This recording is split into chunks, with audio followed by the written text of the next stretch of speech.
Camera's on, big boy.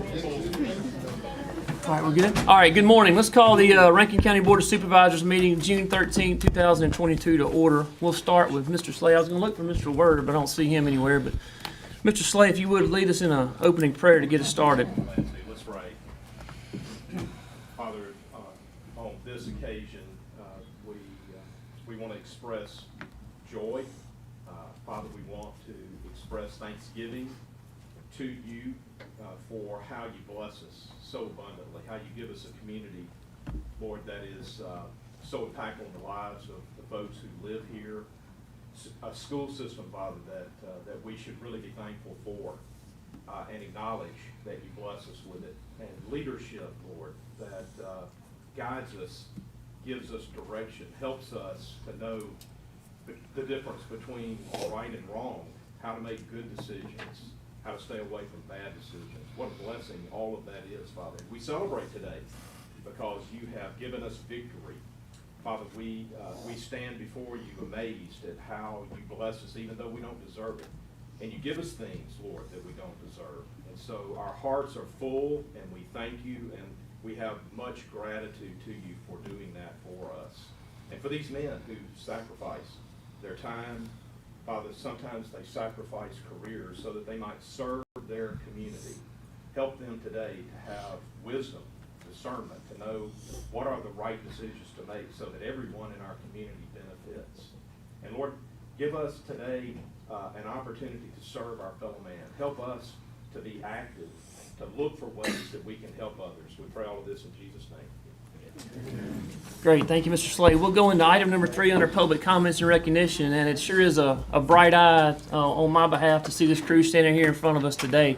I've got my bodyguard up here to get us through this meeting since the sheriff's not here yet, Paul, so things get out of control, just look toward Clayton and we'll see if we can get things lined back out. But today we're recognizing the Northwest Rankin 6A state champions, and a lot of people see this a lot of times in our board meetings where crews come in and people come in and we recognize state champions. This one's obviously a lot more personal to me just because it's Northwest Rankin, and two, we've got a few close people on this team right here we're going to recognize. But when we talk about great baseball teams in the history of Rankin County, this one here sitting in front of you today is one of those ones.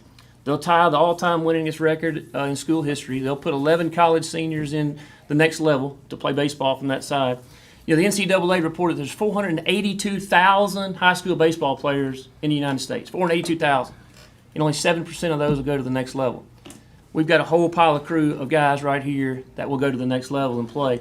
But better than that, these are fine young men from the 12th grade all the way down. We even got a couple of freshmen in here that's starting a new term or a new journey there in baseball lore at Northwest Rankin.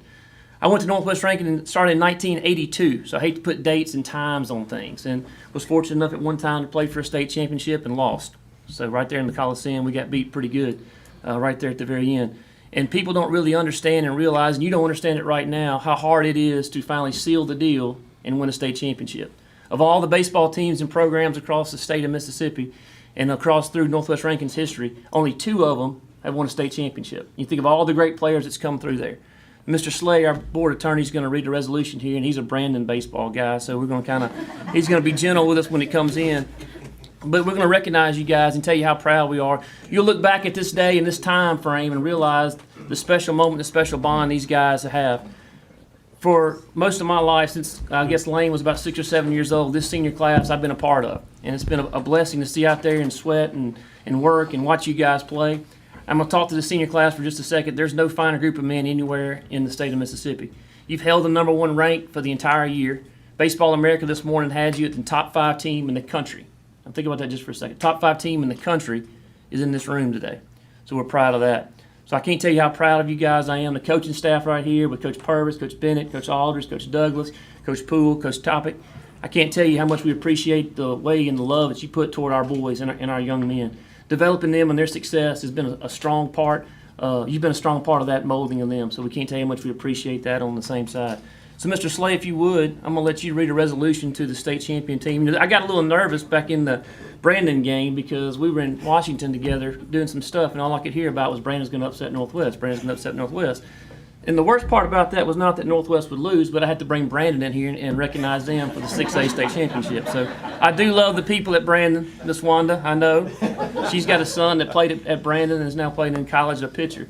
So we're being nice, right? So, but we love the Brandon guys as well, and it's a great competition. But Mr. Slade, with your Brandon alumnus and baseball background at Brandon, be gentle when you say Northwest Rankin is a 6A state I'm champion. gonna do the very best that I can. It may be a struggle. Guys, I'm gonna play it straight up, though. I'm gonna play it straight up because you guys really do deserve the recognition that you're gonna get this morning. First, I want to start this way. Coach Aldridge, if you'll come forward, please. And then I want the entire coaching staff to come. Assistant coaches Thad Bennett, Connor Douglas, Jordan Poole, Nathan Purvis, Derek Topic, and Dean Thompson.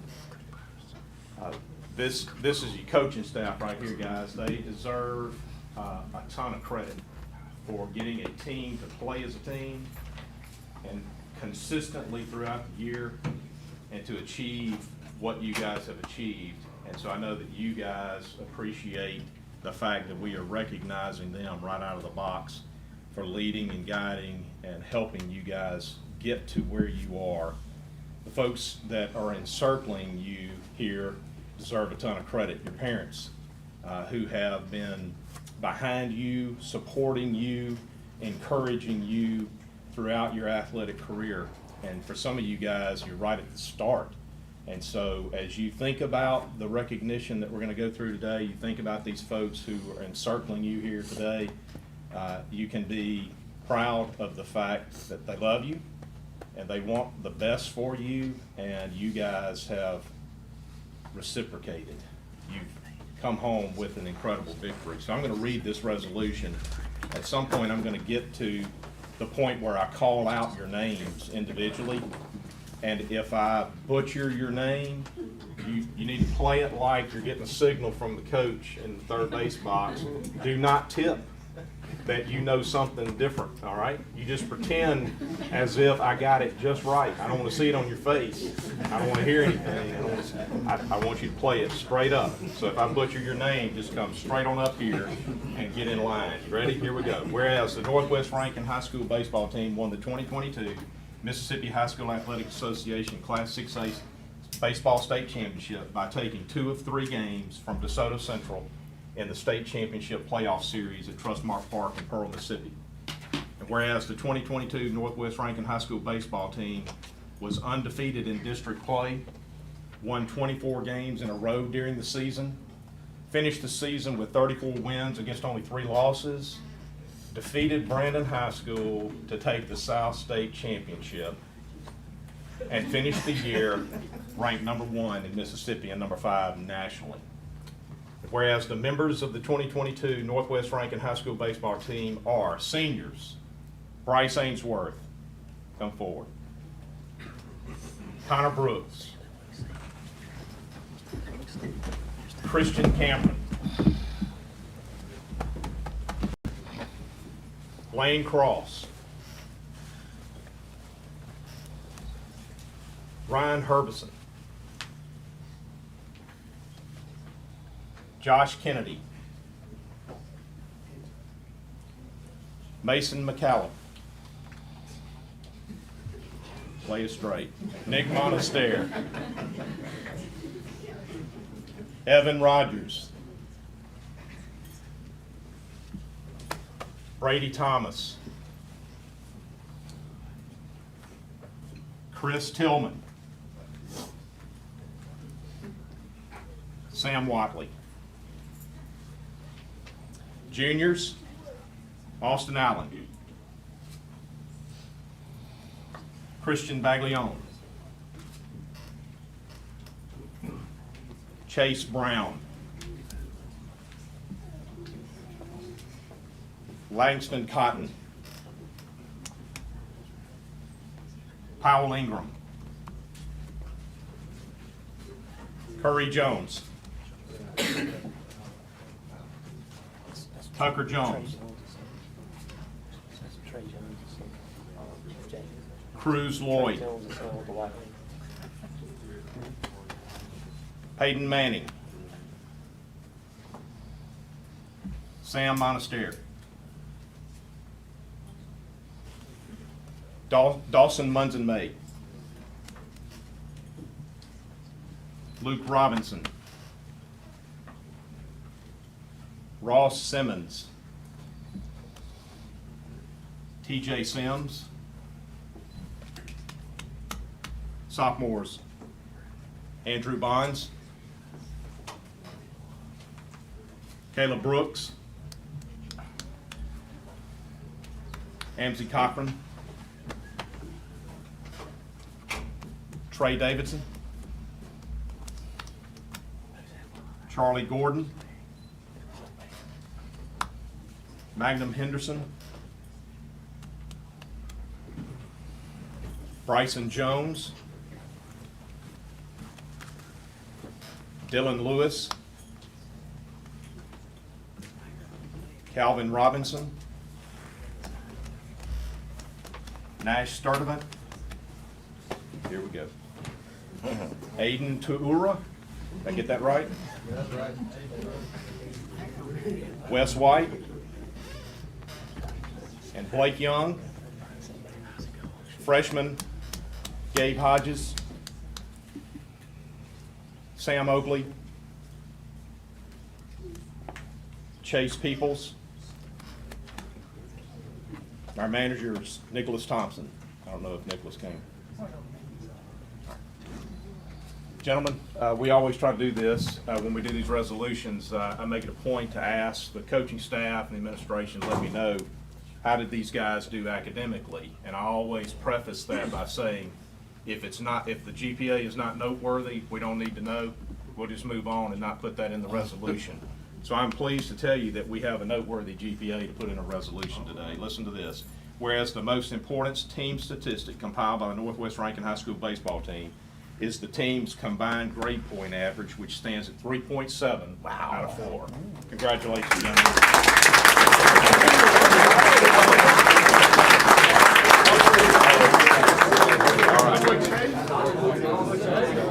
Whereas, we're not through.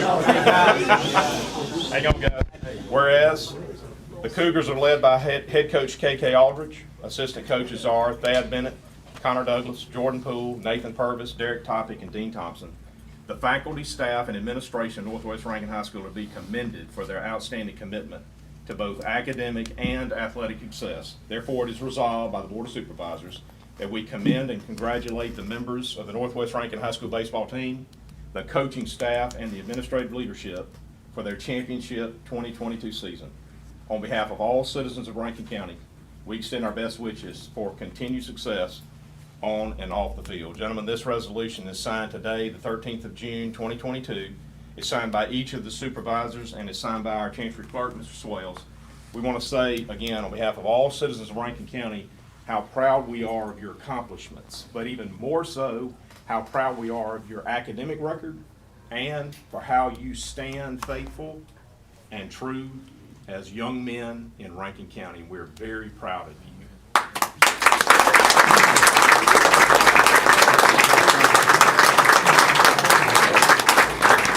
Hey, let's do this for that picture. We may just spread them all out and we have to get some of them to take a knee down in front. We can do it when we go to the corridor. Let's do that. Might be the easier. Then we go out to the corridor and get them all. Hey, we go out in that corridor. We'll make a picture out there. That'll work. The corridor. The corridor. Give a right there. Take a picture out there. That a boy? Take it out there. Thank you. Great team. Thank you. Introduce you to Sheriff again. Thank you, bud. Thank y'all. Let's go outside, make a picture. Let's go make a picture. I know it. Let's go and make a picture.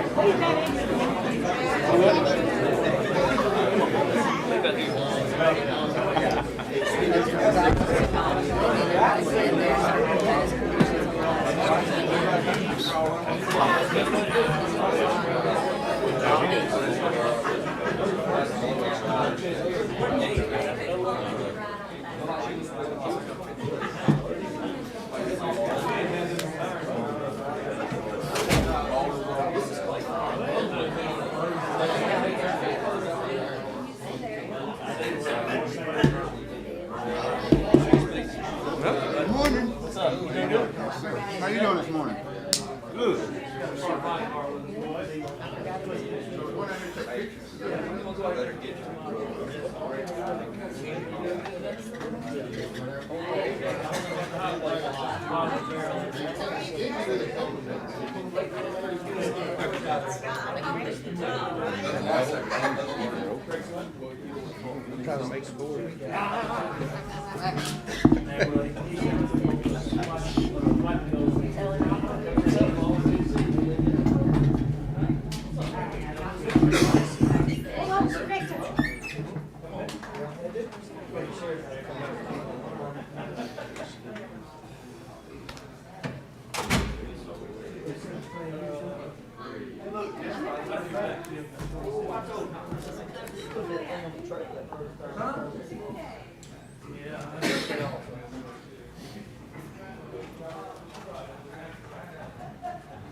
Oh, they made it now. Oh, right. Put it on the DVD. Just was called, please don't come in with your board.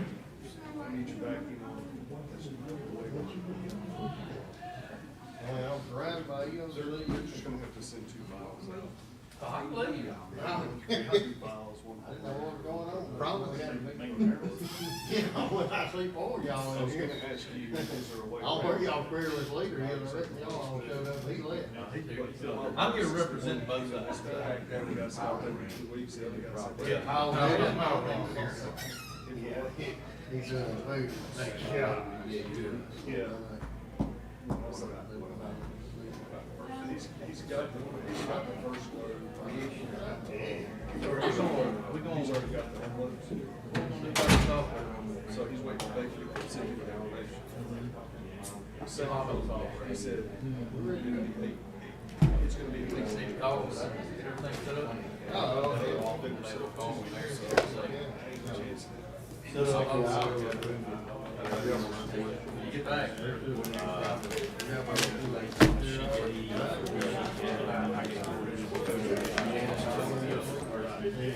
yeah, it's almost like, the issue is, let's get into that survey. Like you're working with them. Yeah. I'll hold the text. Yeah, oh, yeah, it gets so full, they'll give us the footage those days. We'll know about Wait a minute, what? they don't have to, you know, you got to look at the stage. Even things that take me a month, like a year. Nobody tried when you wasn't. Oh, of course, yeah. I've always got them on Friday, they gotta have a safety. Oh,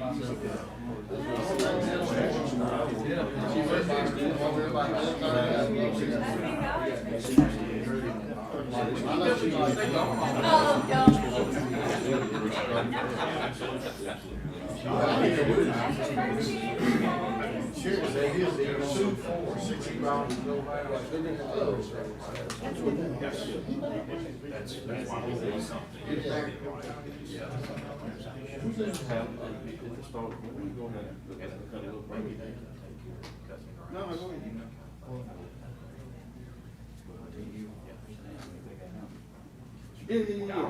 I got on the sheriff's conference. I'm gonna go out there and look at it.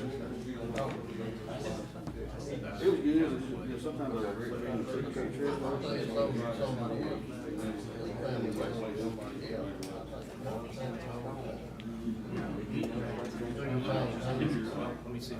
but I'm on the board. I mean, I don't mind. I don't have nothing going on. I'm just asking. Was that downstairs that y'all I think that's So they all place? sure. how bad? hey, I'm going to get started while we're working on it. Get paperwork. We'll handle it. Yes, sir. 1,800 square foot house, feet moved in, they got. Oh, yeah. He lived at the oak tree, about that far from the house, where that shed. I'm trying to keep the feet down. These and watermelons. No, I have to put my foot down, you know, every time these big rigs, they call, hey, we need some inmates to help unload this truck. Yeah. Well, that's fine, but towing companies charging these 18-wheelers $5,000-6,000 to clean up. And it's like they're using my inmates to make money. So I said, look, I want you gonna feed them a steak dinner or something like that? I said, I'll let them come help, but you have to do something for my inmates, or pay the county something for getting them out there. So, So do you have water? I still need a load of water. Caught on fire on 49. Actually, nobody ever know. I was standing behind the counter. Everybody can say, "Where's Jake?" That way, all my Pearl folks can't, be upset at me. I'm gonna pencil you in on the front. Hey, Yeah, that fixes that problem, doesn't those it? are hard to come by. All right. Y'all get the watermelons out? That's all I want to know.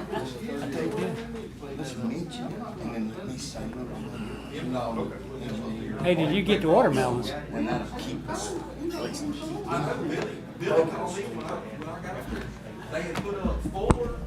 All right, I think we got everybody back now. Mr. Gaines, Bishop, Mr. Calhoun. All right, here we go. All right, sorry about that, Samantha. You still got us up and running? I should have said something to you. We just kept going, didn't we? This was kind of a high water mark in the Board of Supervisors to get Northwest Rankin in here, so mark that down. It's one of those moments. All right, item 3, continue on with the agenda under public comments and recognition. Mr. Joe Edwards, Palo Verde subdivision. Mr. Slay, how do you want to proceed with this? I can give you guys kind of a little bit of a summary, and then you can. Okay, then we can hear from Mr. Edwards. And Mr. Edwards can communicate. Okay. All right, so we'll start with Mr. Slay for a few opening comments, and then we'll hear from Mr. Edwards. Okay, so this is about a subdivision in Supervisor District 2 that is accessed off of North Shore Causeway. It is a platted subdivision called Palo Verde. There is a phase 1 of Palo Verde that is accessed off of Lake Terrace Place, which is a public road. All of these roads, by the way, are public to some degree until you get to phase 2 of Palo Verde. So Lake Terrace Place is the public road. From there, you make a right onto what's known as Plantation Boulevard. And there begins Palo Verde Phase 1.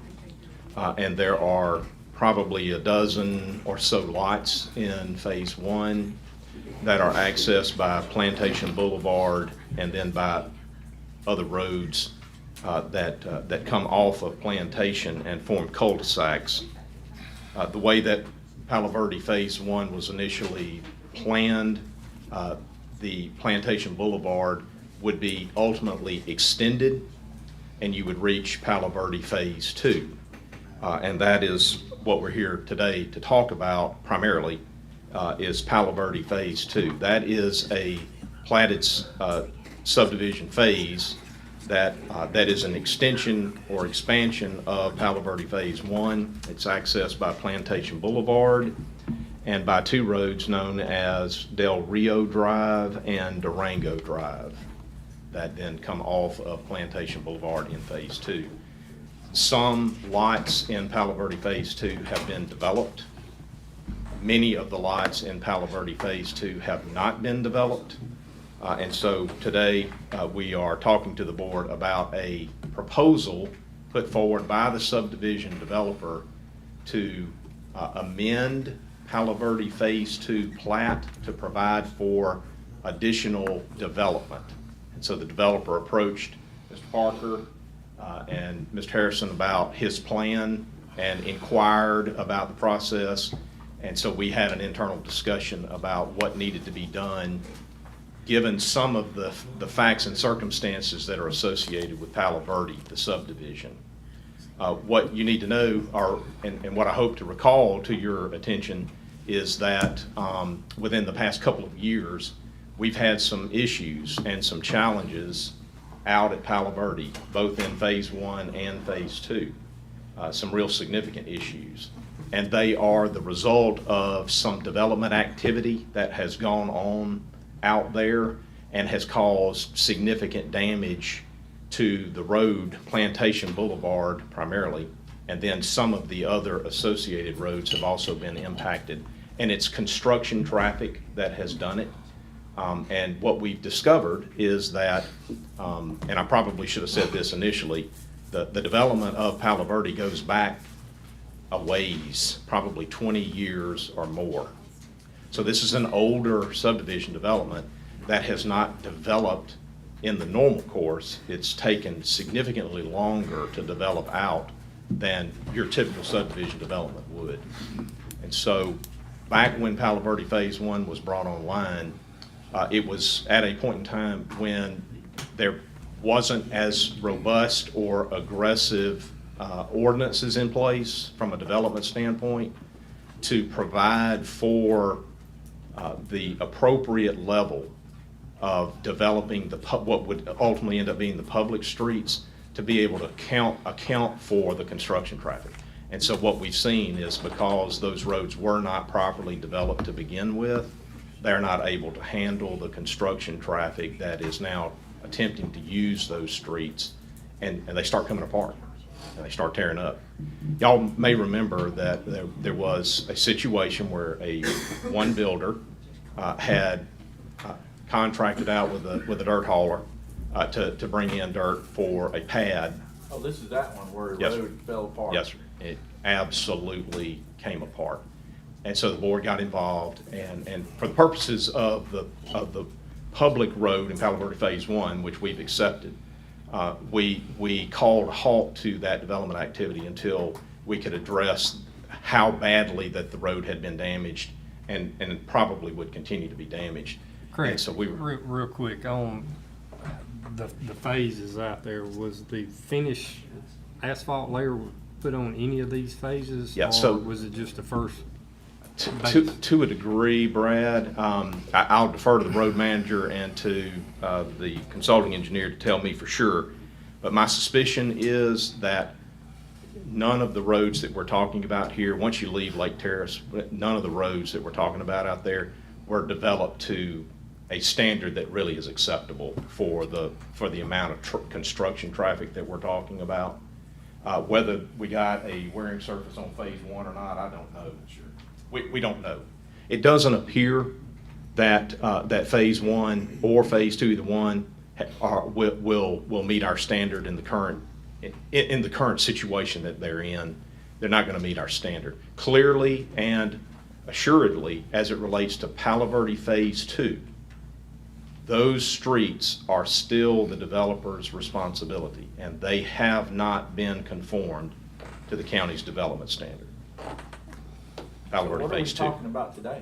We're talking about a request that is, well, we're talking about a developer who wants to talk to the board about some demands that have been made on the developer by your staff in order for him to move forward with development activity in Palo Verde Phase 2. Okay.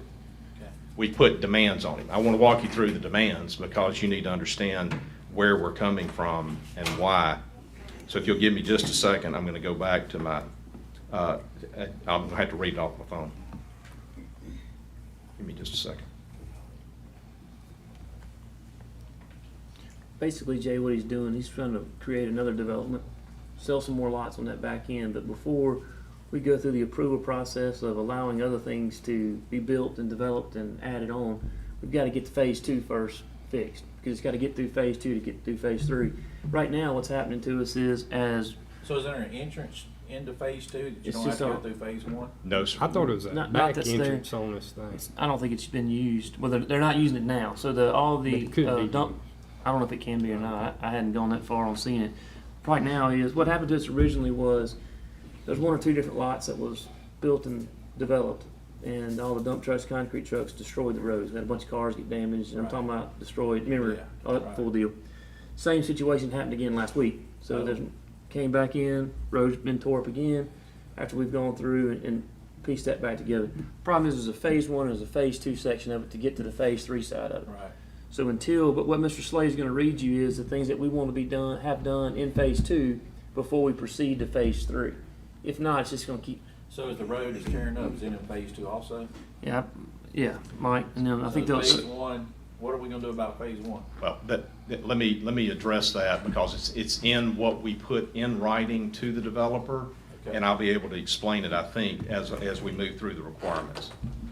The first requirement that we put forward was that the developer is required to stabilize the current roads in Phase 2 to the condition that is per the typical section shown in his original construction plans.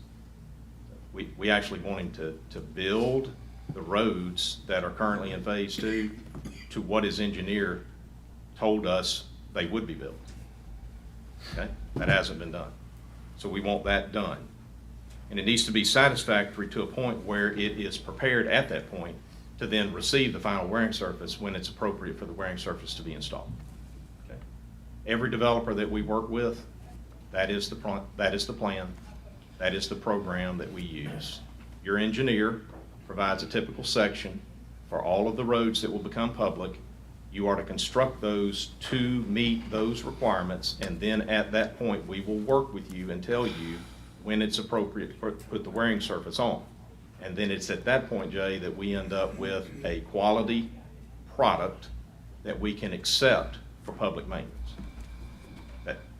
That shouldn't shock or surprise anybody sitting up here at the dais. Y'all know that. You live it. That's how we work with every single developer in Rankin County. So we want him to do the same thing for the roads that are in Palo Verde Phase 2. We are asking that he complete what are the temporary cul-de-sacs, and we acknowledge that there will be future development activity. We don't want to make the man install a permanent cul-de-sac that's going to do nothing more than be punched through to go to additional development activity. But we do require all developers to use a temporary cul-de-sac system because we don't know exactly when they're going to move to the next phase of development. And so that temporary cul-de-sac provides a way for emergency responders to get turned around, for garbage trucks to get turned around, for other public services to get turned around without having to do 3-point stops and that type of thing. School buses need to be able to make turnarounds. And so we use a temporary cul-de-sac system for that purpose. We've asked that that be done here. I'm going to interrupt you 1 second on that, Mr. Sloat. Also on this issue, in Phase 2, maybe about a year or so ago, my dates may be off, but about a year or so ago we came out and Mr. Edwards wanted to give some property to his daughter. You remember the issue on that we subdivided an area that wasn't approved to be subdivided. He sold a piece of parcel of land of the big part to his daughter. So we went through, made some exceptions, gave him several different variances to allow it to happen, got all that cleaned up, allowed his son-in-law and his daughter to build a house on one of the issues. One of the things we asked them all to agree to was we needed the cul-de-sac done properly, get the road up to speed. A lot of things didn't happen in that. Got to the point where we were right around the Christmas time frame, we're trying to get into it.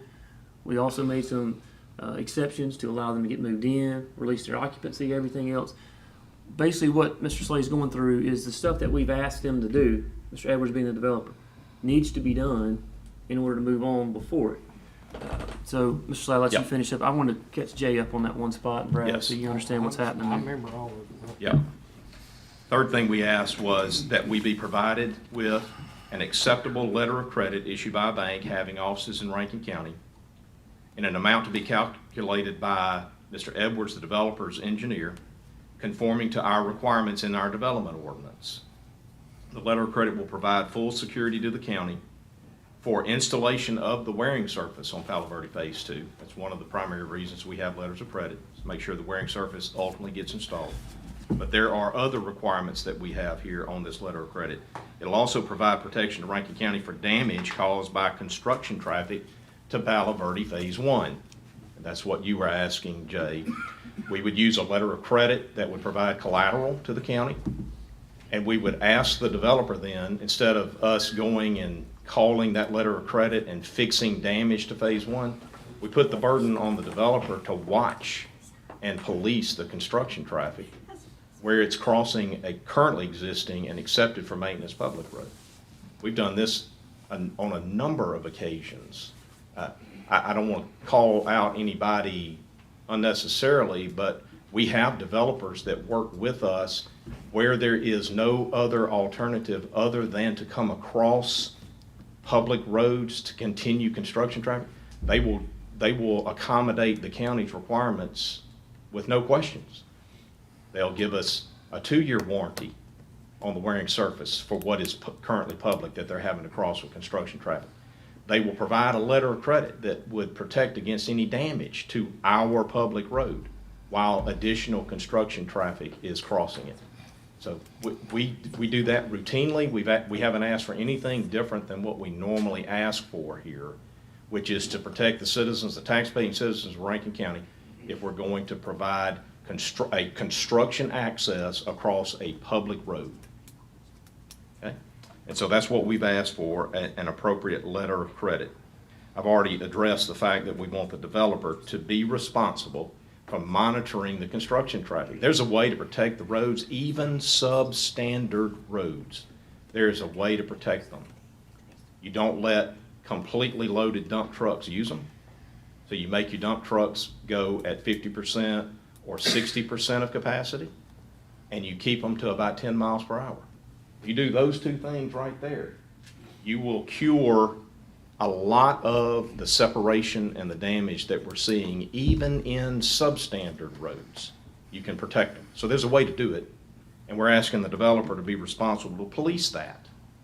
Make the construction traffic follow the rules. Go slow, go light. So there's a way to handle that. And prepare then and submit for approval an amended final plat that can then be recorded in the land records. Once all of that has been handled, the boxes have been checked, we would be prepared at that point to sit down with the developer and talk about the additional development activity and how we're going to handle it.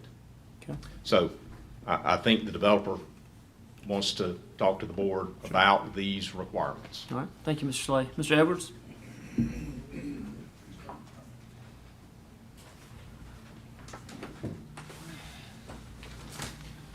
Hey, good morning. If you would, just introduce yourself to the board with your address, please. Well, let me make sure I know Jay.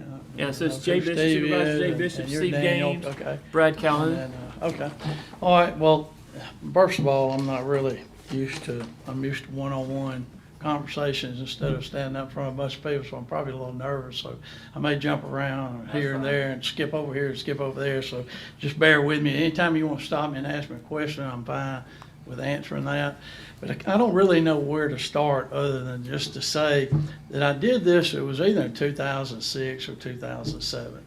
I bought the land, I started phase one before that, right around when 9/11 hit. And Keith Hammett came up and said, I want to buy a lot. And I had 254 acres, and I sold Keith a lot. And I decided, well, I might as well go ahead and develop it, because it seemed like a lot of interest. So I did phase one. Phase one went fine. Buster Parker was a county engineer. Homer Lang did my engineering because, I'm a real estate salesman, an insurance salesman. I don't know nothing about developing anything. It was my first time of doing anything. So I went to the people. Ralph Barnes paved the road. I went to school with Ralph, and I know him and trust him. I've been knowing him all my life. And so anyway, we did phase one, no problems. Now problem might have been a little horsey about a few things because I felt like maybe I was kind of being picked on about things. And me and Buster, we laughed about it later on. I said, well, I thought y'all picking on me, But he said, I realize y'all do that to everybody. He said, yeah, we do.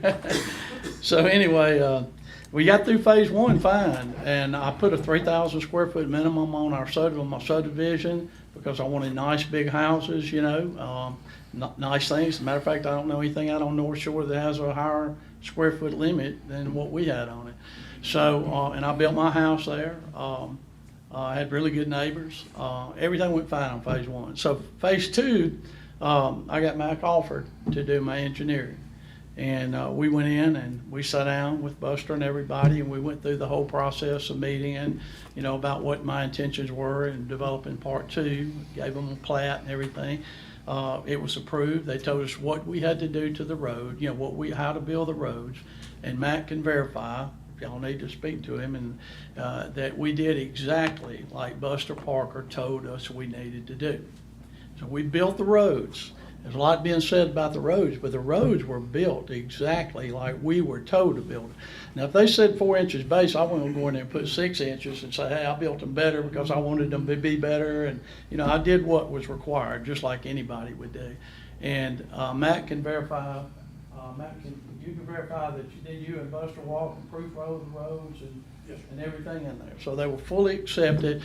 And my understanding at that time, I then made money off of it, and I decided, I want to be done with my part, because I sold all the lots. I think I sold maybe three or four lots. And I sold all. This is phase one, right? This Phase is phase two I'm talking about. phase two. Phase one went fine. I sold all the lots of phase one before I ever got started good.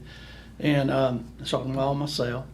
And phase two, we proofread, we, floated around. Spam call, I'm sorry, let me cut this thing off. So anyway, going back, we did phase two. We did just like Buster said, do it, just like the county specs were at that time, how to do the road. And we did them exactly like that. And they were approved by the county. And I wanted to be, after I got, we put the base and everything down, just, I think we put 4 inches of base down on the road. We did just like the county said do it. And so, normally most subdivisions take 4 or 5 years, but there was some, we had some bad economy during that time. It really kind of took a hit for 3 or 4 years. Huh? 07. Yeah, I'm so old, I can't even remember when it was, so I'm doing good. If anybody says they knew what happened back then, it's probably is exaggerating, because I know it's hard to remember that far back for anybody. I had to go back and do some research, and so did everybody else. But anyway, we did phase two, we put the base down, and I told Buster Parker, I said, I had put up a letter of credit. And I said, Buster, let me just go ahead and give you the money. Let's go ahead. I want to go ahead and pave the roads, because I have the money now. I want to pave, put the final topping on it, and be done with it. And he said, no, Joe, you can't do that. And I said, why not? I said, I have the money now. I need to do it while I have the money, because I had a daughter, kids going to college and all that. And y'all know how that is. And so I was like, let me get this money while I got it. And because I have a lot of money sometimes I'm broke. So anyway, he wouldn't let me give it to him. And so we had a letter of credit. Well, the letter of credit expired later on. I didn't even realize it had expired till later. And I thought, well, what I'll do, call Buster and say, hey, my letter of credit's expired, let me give you another letter of credit. I just knew that my word was good enough for me that I was going to put the final layer on the road. I've never denied that to anybody. So, but anyway, going back to the road, we built it and really and truly, there was really no real problem. Palo Verde Part 1 was fine. The roads were patched just like Countryside or any of the other ones. They really didn't tear up phase 1. Phase 2, everything was fine. And my daughter, I had told my kids, I got 2 boys and a daughter, and I said, look, I'll give y'all a lot to build out here on my land. I got 174 acres of land left. And I said, I'm going to give y'all, you'd say lot or land. I told them I'd give them some land. Of course, everybody wants to turn that into a lot, but I told him I'd give him some land. And so I said, well, I just somehow already had 2 acres. I said, I'll give you 2 acres. She said, where can I have it? I said, you can have it over here on the end, really it was the worst side of my property where the road was torn up. I said, that end of Durango was already torn up pretty bad. And I said, well, I'll give it to you over there, because I don't know what I'm going to do with the rest of it. I don't want to, So anyway, I gave her that lot. I had no idea. And really, truly, the only reason why I guess you could say it was a lot, I told her I'd give her some land going out there and build her a house.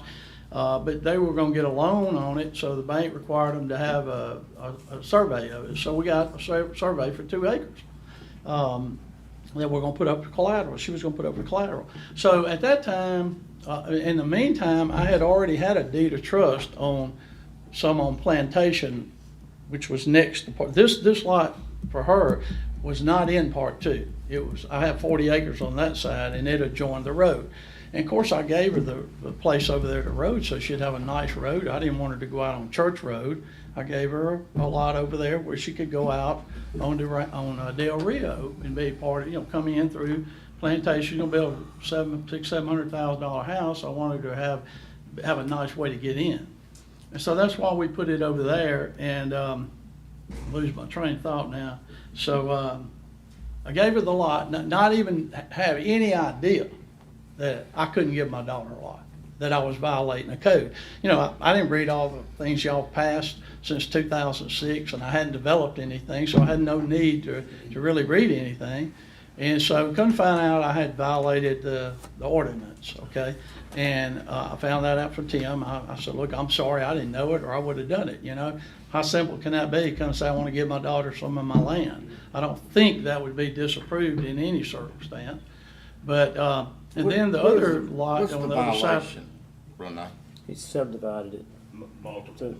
What It's then? already been Yeah, subdivided? so he divided the property, and he attenuated it immediately adjacent to the subdivision plat, Steve, and gave that lot access through the subdivision, but had no intention for that lot to be a part of the HOA or to be a part of the subdivision in any way. It would just look like it was in the subdivision, achieve all of the comparables like it was in the subdivision, with none of the responsibilities to be a part of the subdivision.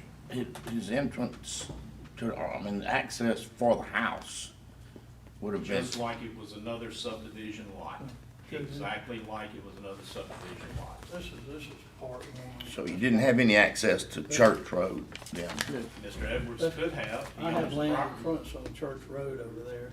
This is part one. And this is part two, and I gave her, you know, I own this over here, 40 acres over here. And so I gave her, this is what the cul-de-sac, temporary cul-de-sac, doesn't show it on here.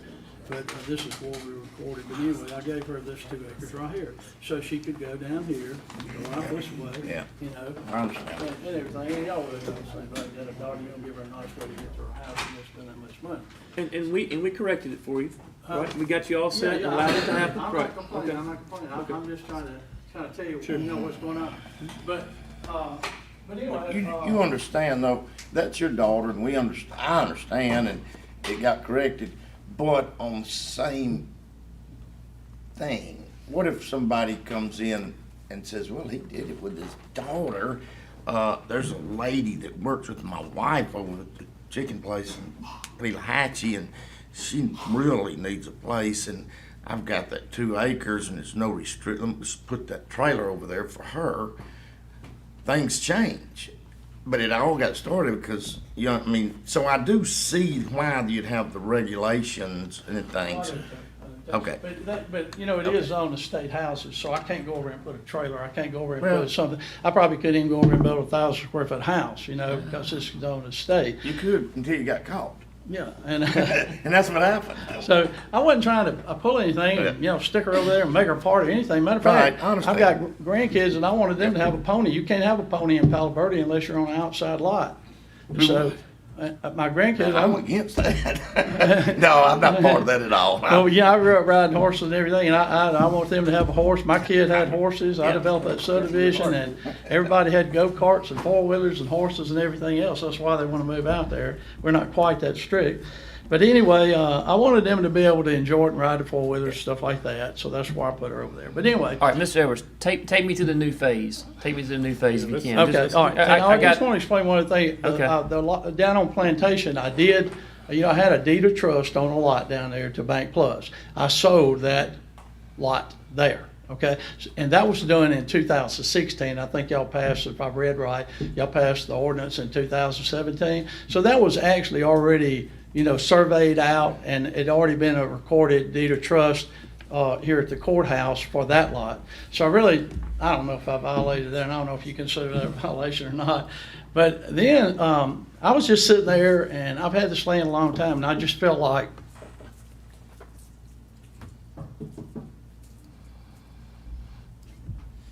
excuse me a minute.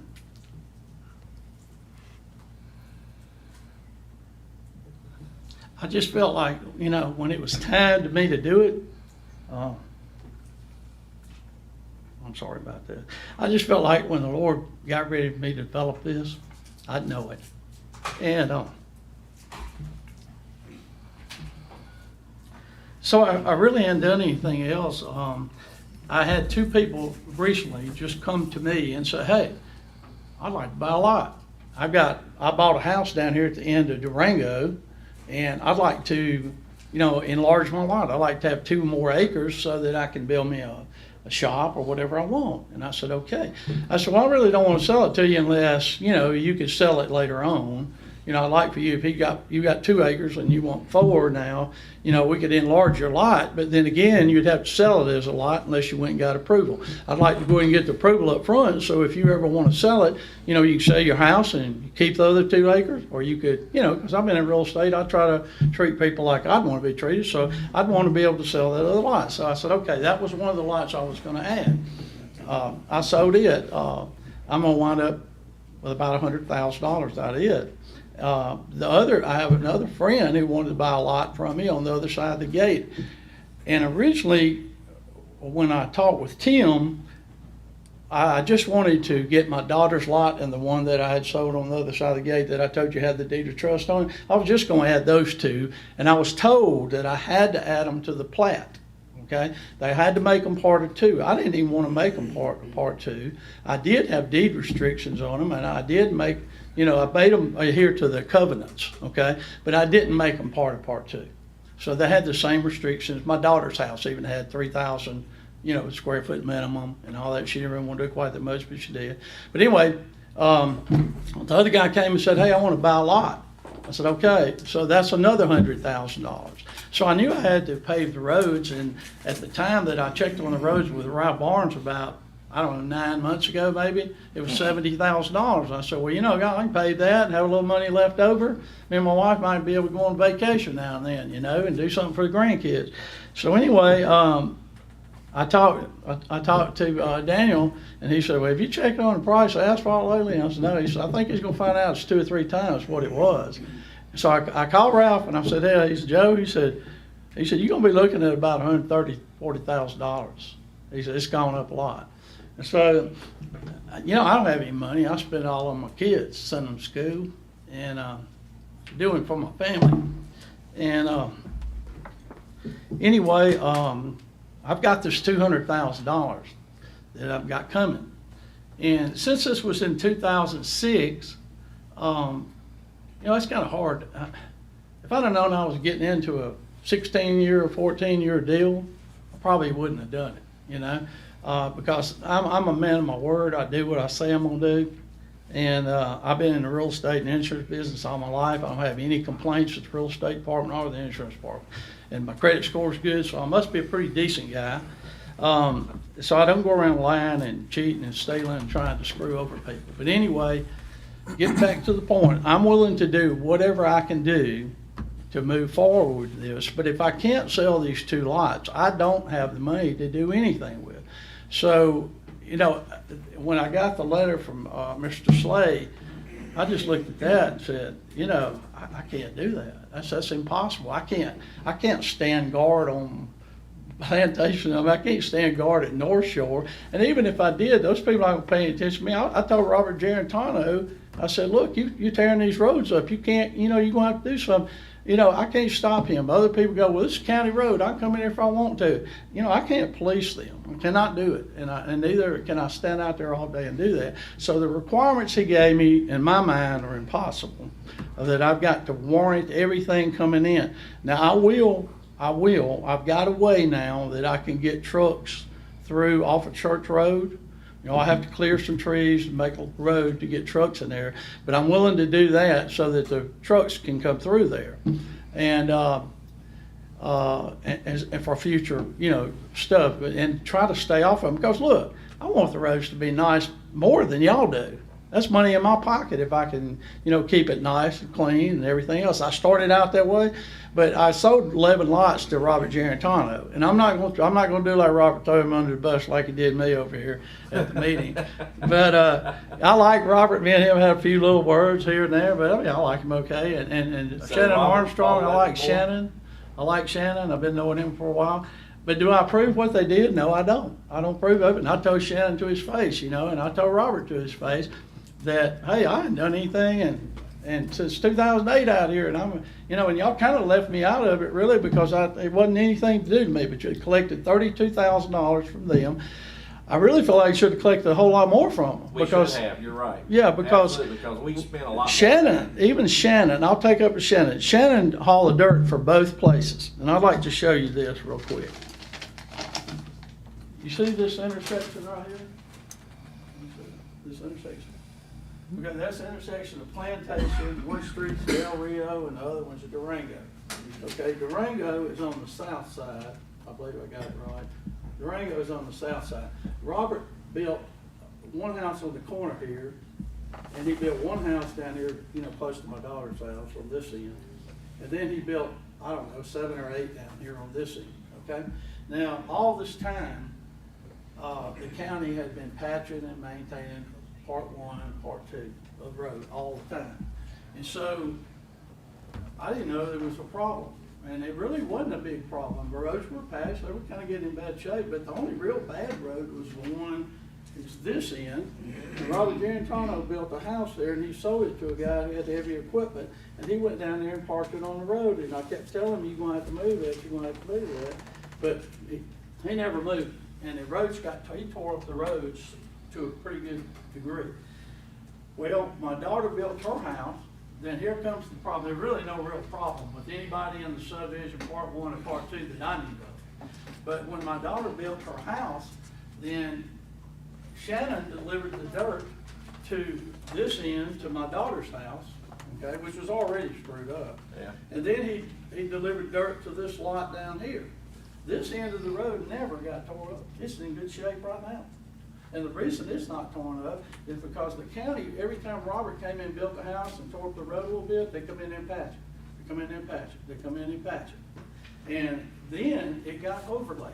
I had a whole over, it looks like a brand new road almost. You know, put the tar and the gravel and whatever on it, you know, and it looks fine. And the people down there are happy with it. But down here on Plantation, he built 3 houses. He built one here, he built one on the corner right here. All the roads are torn up really bad right here, and he tore up all of Plantation coming down. I mean, he tore up phase 1 of Plantation. And he really had holes in there that people couldn't even get to their houses. So sure, they were calling. Is that what you're showing us? Is that phase 2? Yeah, my daughter's on phase 2. She's So- right here. Right, that whole thing's phase 2, Yeah, right? this is phase 2. So where's the entrance at? Back this way, Jay. I was trying to figure out which road it That is. Lake Terrace is back to the left. This is You're looking at- Lake Terrace right here. Yeah, Then this is Plantation phase 1. so where's the entrance? Where's the entrance come in? This way or this way? It's, look at it, make sure I'm showing it. It's coming in. Continuation of It's coming this way. It's coming in this Okay. way. It All right. curves around and comes in this way. Okay. And my daughter's house is over here. The house he built that the guy tore up the roads with the dump truck right there, they're already torn up. And then all this road was overlaid, and there was no problem with this. But when they came in to bring the dirt, they brought it over here to this one, and the dump trucks did not hurt that road. There's not a place in it. And down on this end, it was already bad. It was never overlaid. If it had been overlaid like this end of the road, there wouldn't be a problem now with this road. Yeah, I But don't there know would be a why- road with The plenty. reason why I was asking, I don't know why the county would come in and do the repairs and put the overlay if you hadn't overlaid it yet, you know? Well, If you didn't put the final wearing surface Well, on. here's my explanation of that. When I did this, my recollection is that I agreed to put the final paving on it, and the county was gonna maintain that road. And so far, the county has maintained the road since 2008. They've been patching and doing and overlaying. Now, Mr. Slay, I asked him that question, and he said, well, you just got freedom. Well, you know, I didn't look at it like that, you know, because I figured, you know, everybody in Countryside thinks it's the county's doing it because the county's been doing it. So I'm not trying to blame the county for anything. I'm just trying to come to a conclusion, try to work with y'all any way I can. But I do want you to know the facts about what really has happened. Because I don't know, I feel like my name's there's been some things said about me. I'm not going to get into any of that. I'm not going to talk about my son-in-law. I'm not going to talk about my daughter, what all problems she had. I'll give y'all a letter y'all can read from my son-in-law, right? And I got a neighbor down there, he had a comment to make, and I said, write me a letter and I'll give it to him. Yeah, I'm just here to work it out. I know it, and Where that's do we go kind from here? of, well, and I guess that's kind of where I want to get to. Back to the letter Mr. Slay and Parker and Harrison wrote. I want to hear one thing. Thank you, Mr. Edwards, for speaking. I want to let Tim and Mike, or maybe Tim, speak and kind of give us some examples of what's got to happen for us to move on. I know Slay's got our letter. We've all put it together. But if Tim can maybe just tie this all together, I'm hitting him off the cuff right here to grab the mic to walk us through what needs to happen. The issue is the people that live on that road, I can't keep tearing the road up, right, until it gets put in the right way and done the right way. So before we open up another phase, that's kind of where we're headed. So Tim, Let can, Tim come, thank you, walk Mr. us Everett. through- thank you, Mr. Everett. Let Tim come up to the mic where we can. Tim, can you kind of tie us together with this whole thing? Yeah, so I think there's an accurate depiction of what's going on out there with the road tearing up. I mean, it's tearing up from in phase one and phase two. Yep. There's also the temporary cul-de-sacs that were to be built when the house, that's, I want to go back to that a little bit. Those temporary cul-de-sacs were to be built when he gave the land to his daughter and the land he had sold, meets and bounds, whatever, at the end of plantation. That's when the temporary cul-de-sacs were to be built. They're not built yet. There's some attempt in the last few weeks to build the one by the daughter's house, but those have not been built yet. So those have to be built. I mean, that's part of the requirement. The other issue we have is you can't go in and, I mean, if the county called a letter of credit right now, you can't go in and overlay what's there now.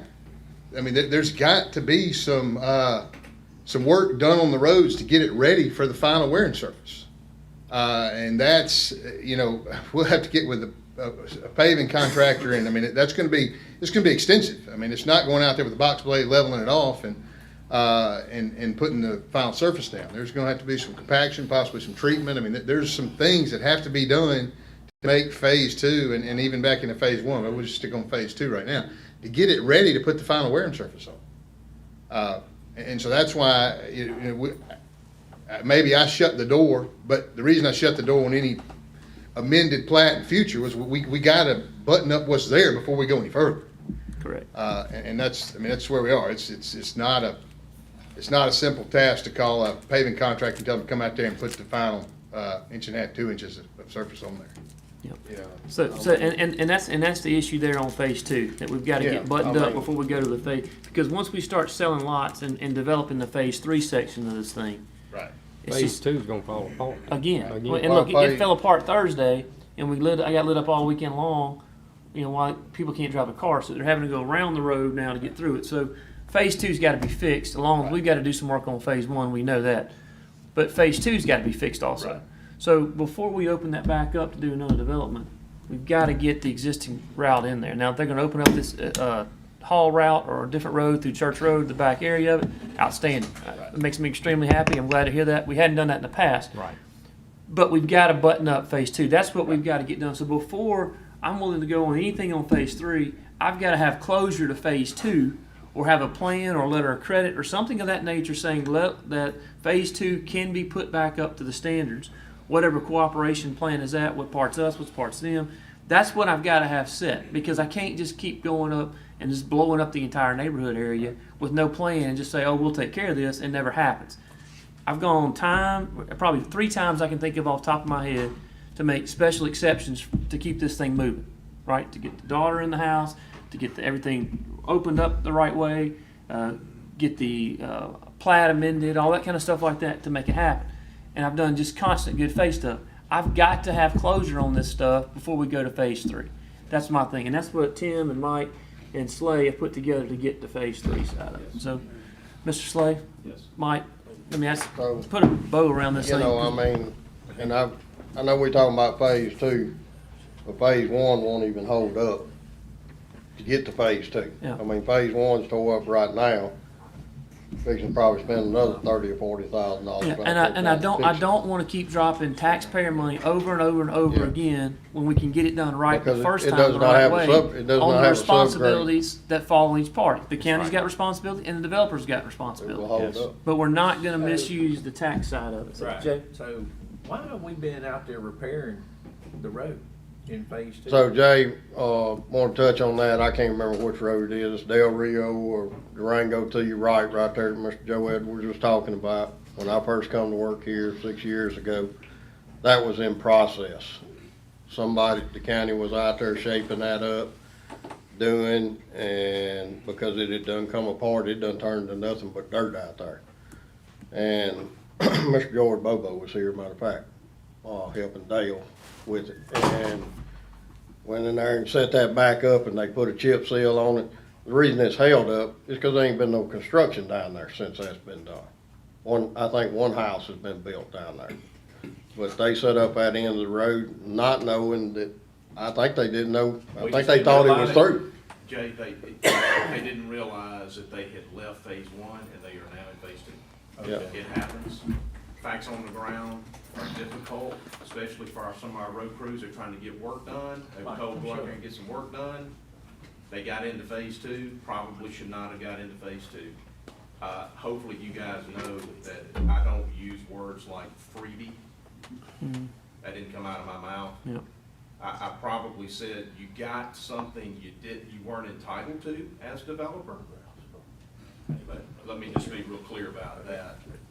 It's clear to me that it was a mistake if we got in there with county crews and we conducted any sort of maintenance or repair work on the phase two roads. Yeah, and that let me, was premature. yeah, and I want to add a couple things on us going into that. When that happened, the roads were so bad. We had cars stuck on the road. We had a BMW getting tore up. We've had several different vehicles that couldn't even get past to their homes. So it then turned into an emergency route where we went in that night. We declared an emergency in that area to immediately go in. We declared all that issue because one of the things we had was the people that lived there, if they had an emergency, they couldn't get out. They're stuck. So they're stuck in that spot. So when Mike's crews went in, this was at the cover of darkness because sun was going down and vehicles were stuck and storms were coming in at the same time. We came in, did everything we could to get the roadway as passable as we could to allow people access in and out of their homes. So we took some emergency action, I guess you could call it, to get it accessible. The thing is now, there's a distinct line that we know now on paper where that phase two and phase one is. That has to get put back So together. you're basically suggesting that they take care of phase two and we'll do whatever repairs need to be in phase one? Yes. That I mean, sound that's- good to you? Mr. Slade, is that not Yeah, what our so- letter's worded? Let me say this, until this morning, when Mr. Edwards said it from the podium, we were not aware that there was a potential construction access through Church Road and Mr. Edwards' property. We did not know, I didn't know about that. Therefore, there is a part of my letter that I wrote to him that tells him he has to protect phase one. If the construction traffic is only going to be impacting phase two, I don't need some sort of protection on phase one. But it needs to be clear, all construction traffic will enter and exit via Church Road. All construction traffic. That way, it's not coming North Shore, except to get to church. It's not coming Lake Terrace. It's not going through Plantation Boulevard. Ultimately, it ends up coming across, I guess that would be Del Rio or Durango, whichever one. It will simply come through How's it there. gonna come in, Mr. Joe? Well, I was gonna, put an access road through off Church, I got it part of the way, but I'm gonna go behind some lots, a couple of lots in there, and I've got, I think the new plat that we said, Tim, I think, my survey said, Tim, a new plat, and it shows the road coming in there, it's an access road on the right. It doesn't say access road, it just says road, but it'll come in and come around behind those lots, and it accesses the other 175 acres I've got. That's not to say that, I think Robert Gerentano still owns 2 lots on Del Rio. He owns 3 lots on Del Rio, and I think that he owns 1, 2. But you're still a developer for phase two, right? Yeah, that's in phase 2. is what Right. we're talking about. Yeah. So what I'm saying is the roads are still following you as a developer, regardless of who owns lots, right, Mr. Slade? Correct. So it doesn't matter if everybody owns a lot over there. You're the developer of phase two. Yeah, I'm the developer. Right. So the Yeah, I'm developer just saying and the that- developer is responsible for those roads and stuff, Yeah, right? they'd have to get across Del Rio. They'd Yeah. have to come in and cross Del Rio. I would like to say one thing when I get a chance. Okay, we're gonna try to wrap this up, so, Jay, you got anything else on it? So, Tim, Slade, let me be sure we got this right, so everybody leaves here with the right understanding. The polishing up, and maybe we get the right, maybe we reword another letter, basically saying the same thing, a clarity? I mean, just exactly the same thing? Yeah, now that we Same know issues, that there's another a access to it? That would be the reason maybe to clear that up? We can revise the requirements. An access to that second yes. road, that would take care of that? Yes. But then we still need, Well, look, I that's mean, gonna be a substantial amount of money we're gonna be spending to fix that first phase still, so I think we're doing more than our part. No doubt. in Trying to help. Yeah. Phase one, If the county's gonna take up the tab, fix phase one, I think we're being more than fair, in requiring you to fix phase 2. Fix phase 2. Or finish it out, whatever needs to be done. Yeah. The final surface area side of that, so. The thing about it is, if I can't sell those 2 lots, I'll have the money to do it. Well, and I guess that's kind of my thing. If we can establish that letter of credit that's set prior Yeah, to so doing, that I don't would- want to approve anything else. That's To correct. start another section until we at least have a letter of credit or some type of guarantee in writing that this is going to happen. That's correct. So, I make it, I put up as soon as I close them out, the attorney can hold the money in trust, I don't care. So what we need to be clear about is, and I don't think the developer has grasped this. yep. There is no selling of any lots until there is approval of a plat by this board.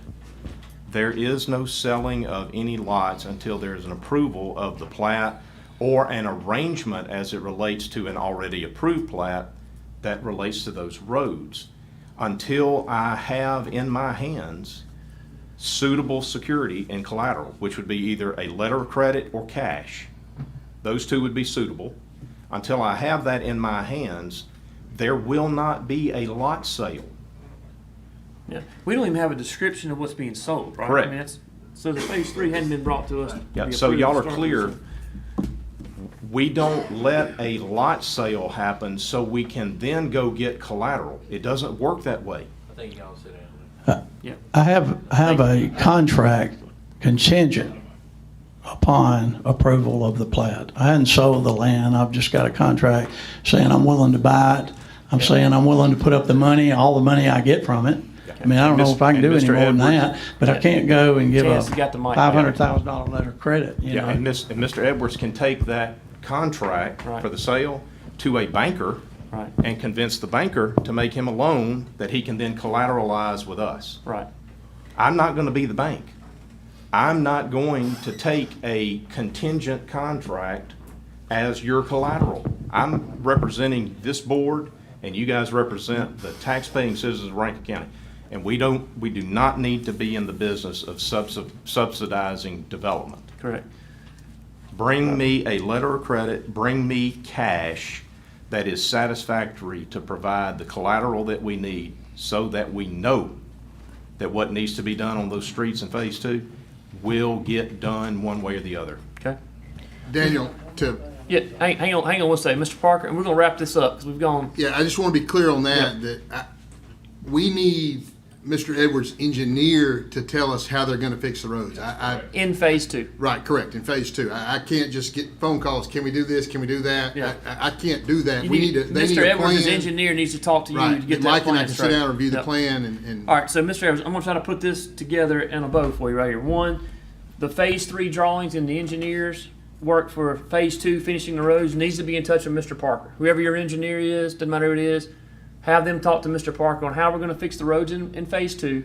Also, a description and drawing of phase 3's plat, right? The right wording on that. With construction access. With the access, with your new access road there, and then for the same point of that, then a letter from the bank with collateral of your selling, you work that out with your bank, come back saying, I've got the collateral to finish phase 2's roads up to the county standards from the bank, and then we can go forward. We've got to have those things to move forward right now because we're fixing to put a pile of money back into phase 1. We've already put a pile of money just keeping the roads drivable, right? So we've got to get it all right. I'm trying to take care of the people that live in that area and trying to do the right thing with our tax money. That's Daniel's whole goal right there. And I'm trying to be as favorable to you as I possibly can.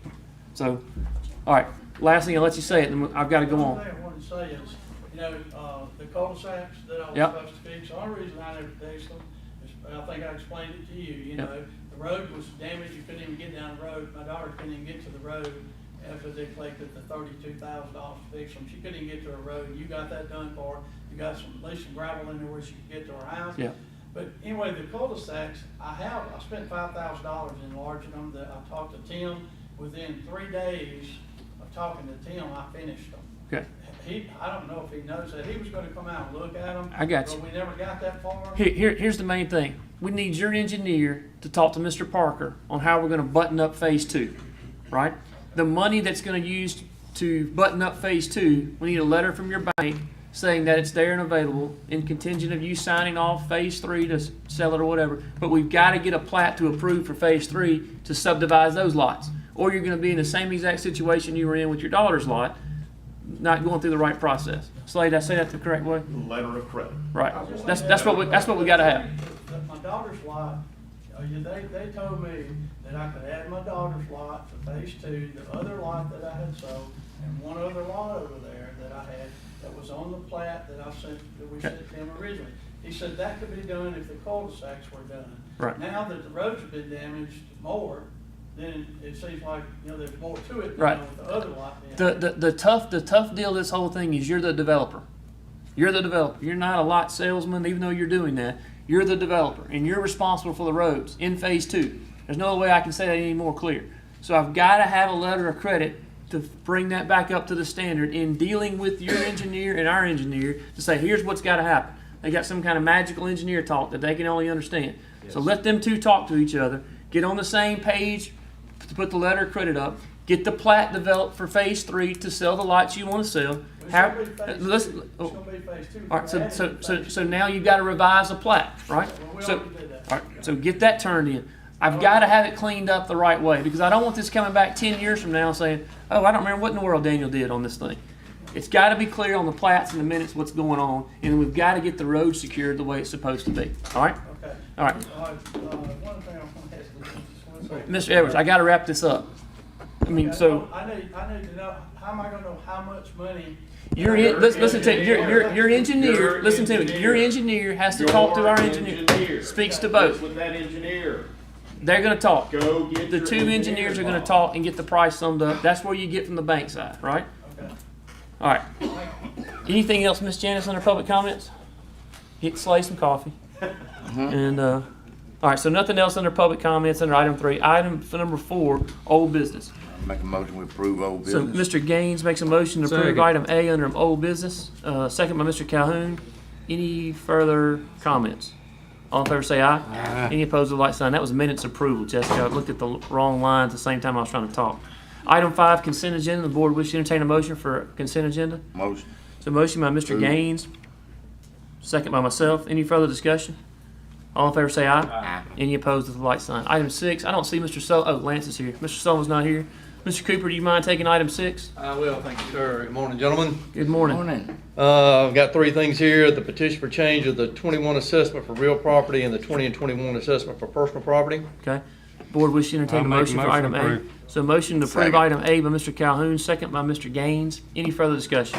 All in favor say aye. Aye. Any opposed with light signs. Item B, Mr. Cooper. Petition to adjust the 21 homestead exemption supplemental roll. Motion approved. So motion to approve by Mr. Calhoun, Second. second by Mr. Gaines. Any further discussion? All in favor say aye. Aye. Any opposed with light signs. Item B passes. Item C, Mr. Cooper. The request to void a 19 tax sale for parcel number I-138811 Okay. due to an erroneous assessment and aforementioned parcel and refund on any tax sale purchasers. Okay. Motion approved. So motion to approve by Mr. Calhoun, second by Mr. Okay, Bishop. second. Any further discussion? All in favor say aye. Aye. Any opposed with light sign. Thank you, Mr. Cooper. Thank you, gentlemen. Item number 7, Mr. Harrison. Good morning. Morning. Request approval for Atmos Energy on spillway, right of way, entering a private easement. All right. So I'll make a motion for approval on item A. Second. Second by Mr. Calhoun. Any further discussion? All in favor say aye. Aye. Any opposed with the light sign. Item B, Mr. Harrison. B will be in District 1 with Windstream, a cable along Heather Road. Okay. I think I read an email from Mr. Morrison this morning in favor of this. So motion by Mr. Bishop to approve. Second. Second by Mr. Gaines. Any further discussion? All in favor say aye. Aye. Any opposed with the light sign. Thank you, Mr. Harrison. Thank y'all. Mr. Parker, item 8. Good morning. Thank you, Mr. President. The first item we have is Lennon Farms. We're recommending approval of construction drawings. That, quick background, that was actually a District 2 subdivision that in the redistricting picked up to District 4. It's on the south side of 43. One note, too, it was originally 24 lots, and they had a little bit of issue with their on-site sewer, so they had to expand their lot size. They went from 24 lots to 15 lots, made the lots bigger, so we got a little bit bigger lot size out of them, but they've now submitted the construction drawings, and we're recommending approval of those. Yep. Motion. The motion to approve by Mr. Gaines. Second. Second by Mr. Calhoun. Any further discussion? All in favor say aye. Aye. Any opposed with the like sign. Item B, Mr. Parker. Item B, Mr. President, is on Andrew Chapel Road Reconstruction Project. We're recommending approval of payout number 9 to Site Masters, Inc. in the amount of $585,271.07 and authority to issue the check. That's District 4, and it's worked through the end of May. I want to make that motion, but also after we vote, I have some discussion. All right. So motion by Mr. Gaines to approve item B. Second by Mr. Bishop. Any further discussion? All in favor say aye. Aye. Any opposed with the like sign, Mr. Gaines? This, we're paying for work and materials that have already been done. Correct. Yes, sir. We're paying out there. We're not, I don't feel uncomfortable about this at all. We're in the last stages of the heavy weight of this road, and I get a lot of calls. You know, where are we? When's this gonna happen? When's that gonna happen? And things are moving. It doesn't seem like they're moving fast, but they're moving, and I've been out there most every day. I think if I'm right, when I talk to the people, and maybe whoever's watching this, the last stages include a cut, which means a dig out of a pretty substantial, but I think they're getting close to finish with that dig out, like 5 foot or something. And then they have to bring that dirt or more dirt in and get a compaction and do things like that. We're looking, hopefully with weather, good weather, okay weather, at something around 30 days or less. I'm hoping less than 30 days. But when we finish this, and the next stage will be, I call it 610, but limestone. Right, yes, sir. And then they'll come and do asphalt. Right, yes, sir. All right. It's after the road is completely, maybe even the finishing, layer, we will start a striping. Yes, sir. Do you know how long between the finishing product and the striping? You require at least 14 days, Okay. just because of the asphalt. But what we set up is for some potential temporary, if it's going to be a while before the permanent. If for some reason, like now, where they got one in and they don't want to put the permanent stripe all the way through, there's temporary striping. We'll make sure that because there's some curb and gutter work at the other end. At the other end that needs to be done, and there'll be a lot of dress up and some things, and where you don't really want to put the final bow on it with the stripe, with the final striping. You want to hold it as long as you can, just so you don't damage it. But we can set up some temporary reflectors, or we can temporary stripes, skip stripes. Well, it's really black road. Right. In Yes, areas, it's rural and it's really dark. It's not at lit, night. yes, sir. And at rainy night, or Yes, sir. whatever. Absolutely. I do need some type of Yes, a sir. line. I just don't want to get to this point and be patting everybody on the back. Absolutely. Good job, and then we've got a killer wreck. No, sir. We got to do some shoulder work. Yes, sir. You're gonna watch that and make sure it Absolutely. gets done. Okay. Yes, sir. All right. Thank you. We voted, Yes, sir. everything went good? Yes, Okay. sir. All right, thank you, Mr. Parker. Item 9, Mr. Slay, good morning. I know you've had an eventful morning already. I'll make a motion to set the public hearing on A, B, C, and D All for right. June the 30th. All right, so the board's going to entertain a motion by Mr. Calhoun for items A, B, C, and D, setting the public hearings for June 30, 2022 at 9 a.m. Second by Mr. Gaines. Any further discussion?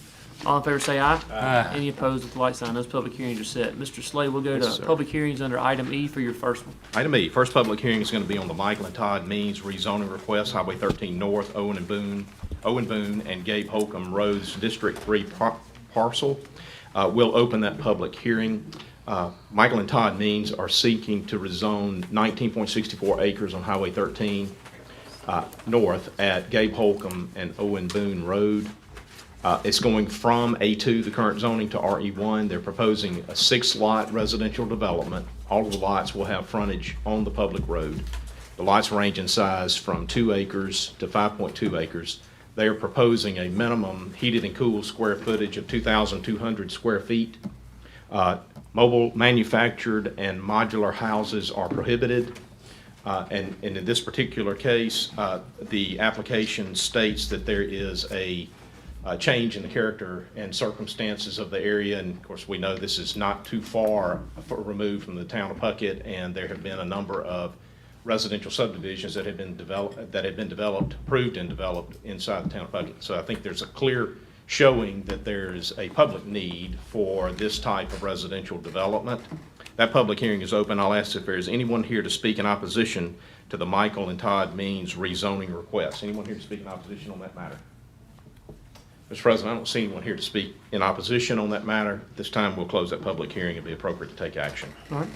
I'll make a motion to approve. All right, so motion to approve by Mr. Calhoun. Second by Mr. Bishop. Any further discussion? All in favor say aye. Aye. Any opposed, the light sign. Item F, Mr. Slay. Item F is a public hearing on the Secretariat Properties LLC rezoning request, Owen Boone Road. This is a District 3 property. Secretariat Properties LLC is, we'll open that public hearing if I didn't say that. Secretariat Properties LLC is seeking to rezone 44.28 acre parcel on Owen Boone Road from A2 to RE1. They're proposing a 4-lot residential development. The lots will be at least 10 acres or larger. Access will be on a private drive. They'll have a road maintenance agreement if the board approves the rezoning request. I will prepare our standard restrictive covenants that provides for no further subdividing of the parcels without board authority. Okay, at this time, that public hearing is open. And by the way, the same justification here. There's not an argument that there was an error in the zoning. The argument is that there has been a substantial change in the character of the neighborhood or the adjoining properties, and there's a substantial need for residential properties of this type. Yes, sir. I have a question. Under the 10-acre ranch type, the only reason we're going is they don't have county road frontage. That's correct, yes, sir. Okay, otherwise It would qualify. We wouldn't even have to. Okay. You're exactly right, Steve. Okay. So in this particular case, because there's a private road access, I got you. the lots don't have public road frontage, we've got to do the rezoning. There is, it's just not adequate enough of, I guess, footage, and I don't know what that number is. 150 feet of road frontage for each lot, Brad, Yeah. in order to Well, qualify. I'm just saying what's available now. That's right. To the front road frontage. So that public hearing is open. I'll ask if there's anyone here to speak in opposition to the Secretariat Properties LLC rezoning request. Is anyone here to speak in opposition on that matter? Do y'all have any questions, Becky or Mr. Franklin? It's not gonna make taxes go up down there. That's usually the first question we get. Not theirs. No, not theirs. Okay. All right, well, the public hearing is closed, Yes, Mr. sir. Slay. At this time, it'd be appropriate to take action. I'll make a motion to approve. All right, so motion approved by Mr. Calhoun. Second by Mr. Gaines. Any further discussion? All in favor say aye. Aye. Any opposed with light sign. Item F passes. Item G, Mr. Slay. In this case, this is a county-initiated rezoning request, Mr. President. So this is a public hearing on county-initiated rezoning Highway 49 in Spites and Myers Road in District 1. County's initiating the zoning change for 11 parcels that are located on Highway 49 in the Spites and Myers Road area. These parcels have residential homes on them. The properties are currently zoned C3, highway commercial, A1, and A2. We're seeking to change to A1. These will all be A1 parcels. The A1 zoning classification will be consistent with surrounding properties. It will also allow these properties to be redeveloped in the event that there is a catastrophic situation like a fire or a tornado, whereas in the current zoning context, they would not be able to rebuild. So we'll open that public hearing. I'll ask if there is anyone here to speak in opposition to the county-initiated rezoning for these parcels on Highway 49 at Spites and Myers Road. Is anyone here to speak in opposition on that matter? Mr. President, I don't see anyone here to speak in opposition on that matter. We'll close the public hearing. At this time, it'd be appropriate to take action. All right, one comment on that under item G is, read an email this morning from Mr. Morrison basically saying he's in approval and agreement with That's what I thought item today. G. So the board wishes to entertain a motion from Mr. Morrison. He is in favor of this. I'll make a motion to approve. All right, so motion approved by Mr. Calhoun. Second by Mr. Bishop. Any further discussion? All in favor say aye. Aye. Any opposed with the light signs. Item G passes. Item H, Mr. Slay. Item H is a public hearing on the Mark Eves conditional use permit request at Highway 469 South is District 1. Mr. Eves will open that public hearing. Mr. Eves is seeking a conditional use permit to mine approximately 4 acres of a 50-acre parcel that's located on Highway 469 South. The excavated material will be sold for construction projects. The mined area will be reclaimed as a plus or minus 3.7 acre lake, which will serve as an amenity to the property for a possible future development. Property is zoned RE1A. Again, this is a conditional use application. There are a number of requirements under a conditional use, with the primary one being general compatibility of the properties in the area. Another important one would be ingress and egress to the property and the proposed structures thereon, the traffic flow control, and access for emergency response purposes. Your staff has a number of conditions that it would like to speak to if the board's prepared to hear those conditions. First is hours of operation would be Monday through Friday, 8 a.m. to 5 p.m. The applicant is required to keep a water truck on site for dust control. Trucks, he must provide MDOT permit for trucks entering a highway sign. Area to be mined has to be staked off, and he needs to provide the GPS coordinates to Rankin County for the area that is staked off that composes the actual pit for mining purposes. This will be reviewed in 1 year, and the applicant will need to reapply for a conditional use extension at that time. And the route for trucks to enter and exit is to use Eagle Post Road and not to go through downtown Florence as per the request of the governing authority for the city of Florence. So those are the proposed conditions. One thing also, just to kind of follow up on a comment I made a second ago, the email from Mr. Morrison this morning said he was good with each of those conditions. You read the same thing on that? I didn't read that. I mean, that's part of his thing. He said this morning he was good with those conditions, so. I do want to clarify one thing, Okay. and I think Mr. Morrison is aware. Is that right, Renee? I think I mistakenly said Monday through Friday. It's actually Monday through Saturday, 8 a.m. to 5 p.m. So the only time that they couldn't haul would be on Sunday. So Monday through Saturday, 8 a.m. to 5 p.m. would be your hours of operation. So with that clarification. And is that Yes, downtown Florence? I Do it mean, now? will they be going downtown Florence? No, sir, they're or- not going to be able to go Oh. through downtown Florence. Okay. They use Eagle Post Road. I got you, I know, okay. And those are the ones you gave Mr. Morrison, right, Ms. Renee? Okay, he was good with those in the email he sent this morning, so. So if I could ask if there is anyone here to speak in opposition on the Mark Eves conditional use permit request. Anyone here to speak in opposition on that matter? I have a question. All right, Hang on, the Mr. Slay, I applicant think has. you got a question, Brad? Or, I'm the applicant, I have a question. Hold to the mic, sir. come on, Mr. Slay, you want to let him speak just a second, since he's got a question? The eight. Yes, sir, come on up Come to on the up mic if here. you can. I just have a question about the 8 to 5. Ask it. Well, it's stationary. Summertime, it don't get dark till 9 Yeah, o'clock. tell us who you are. I'm Mark Eves. Okay, I'm your the, address? Shaw's Place, Florence, Okay, Mississippi. Miss Renee, just ask it to Ms. Renee, she'll be able to tell you what you've The 8 got. to 5, it don't get dark till 9 o'clock in the summertime. Yep. And with rain, it's, who come up with that? So we did, Okay. and so, and the supervisor. So if I could suggest this, we've done this in the past, by the way. We've said that during the summer period, until we get to the change of time, we can allow for an extension.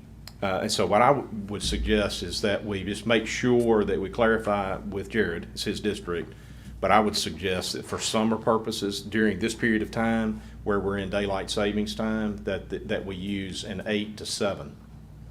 Okay? We use an 8 to 7 during daylight savings. And then when the time changes, we go to 8 to 5. Because it's dark at 5 o'clock in the wintertime. Yeah. I don't want trucks coming in and out Yeah, after dark. so, I would say 8 to 7, but we want to clarify this with Jared, and assuming that Jared's okay with it, and I'm confident he will be. We've done this in the past. okay, so we'll make that. It's easy to track. Yeah, It's just when contingent on Mr. daylight Morrison. savings Yep. time changes, you go to 5 o'clock, shut off. Okay. So don't start before 8, work to 7 during daylight savings time, Okay. and then when we change over, we go 8 to 5. Okay, so what we'll do is close that public hearing, and Mr. Yep. Calhoun, you make that motion Yeah, contingent I'll- on Mr. Morrison's approval of that? That's Okay. right.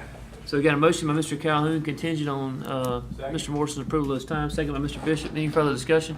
All in favor say aye. Aye. Any opposed with the light sign. So item I, Mr. Slay. Yes, sir. Item I is a public hearing on our adoption of our flood damage prevention ordinance. This is something we do each year. We take whatever additional information that we get from FEMA, and we include that as necessary into our flood damage prevention ordinance, and so we just need to have a public hearing on that. I'll ask if there is anyone here to speak on the matter of the county's adoption of updates to its flood damage prevention ordinance. Anybody here to speak on that matter? Mr. President, I don't see anyone here to speak on that matter. At this time, it'd be appropriate to have a motion to approve that. Okay. The board wishes to entertain a motion for approval. A motion to approve by Mr. Gaines. Second. Second by Mr. Calhoun. Any further discussion? All in favor say aye. Aye. Any opposed with light signs. Item I passes.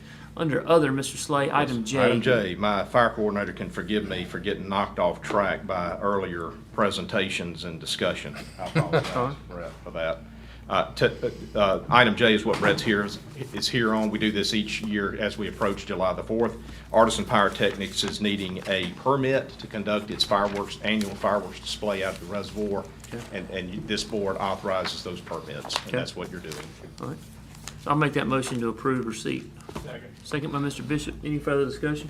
All in favor say aye. Aye. Any opposed with light signs. Item J passes. Item K, Mr. Slay. Item K is a support letter request that we've received from the city of Brandon. This is with respect to Delta Regional Authority. This is an entity that's it's kind of a weird deal. It's a multi-state, multi-jurisdiction conglomerate that operates in the federal universe, and they secure funding from the federal government, and then they can dispense that to member entities within the region. City of Brandon is a municipality within the Delta Regional Authority, and they have qualified for a sewer improvement project, at least to apply for it, and they are asking for the county's support. I prepared that letter. It doesn't commit the county to anything other than we are in support, and your primary reason is that we have a number of county facilities that are right here in the center, in the middle of the city of Brandon, that will be impacted and benefited by a sewer improvement project for all of our facilities.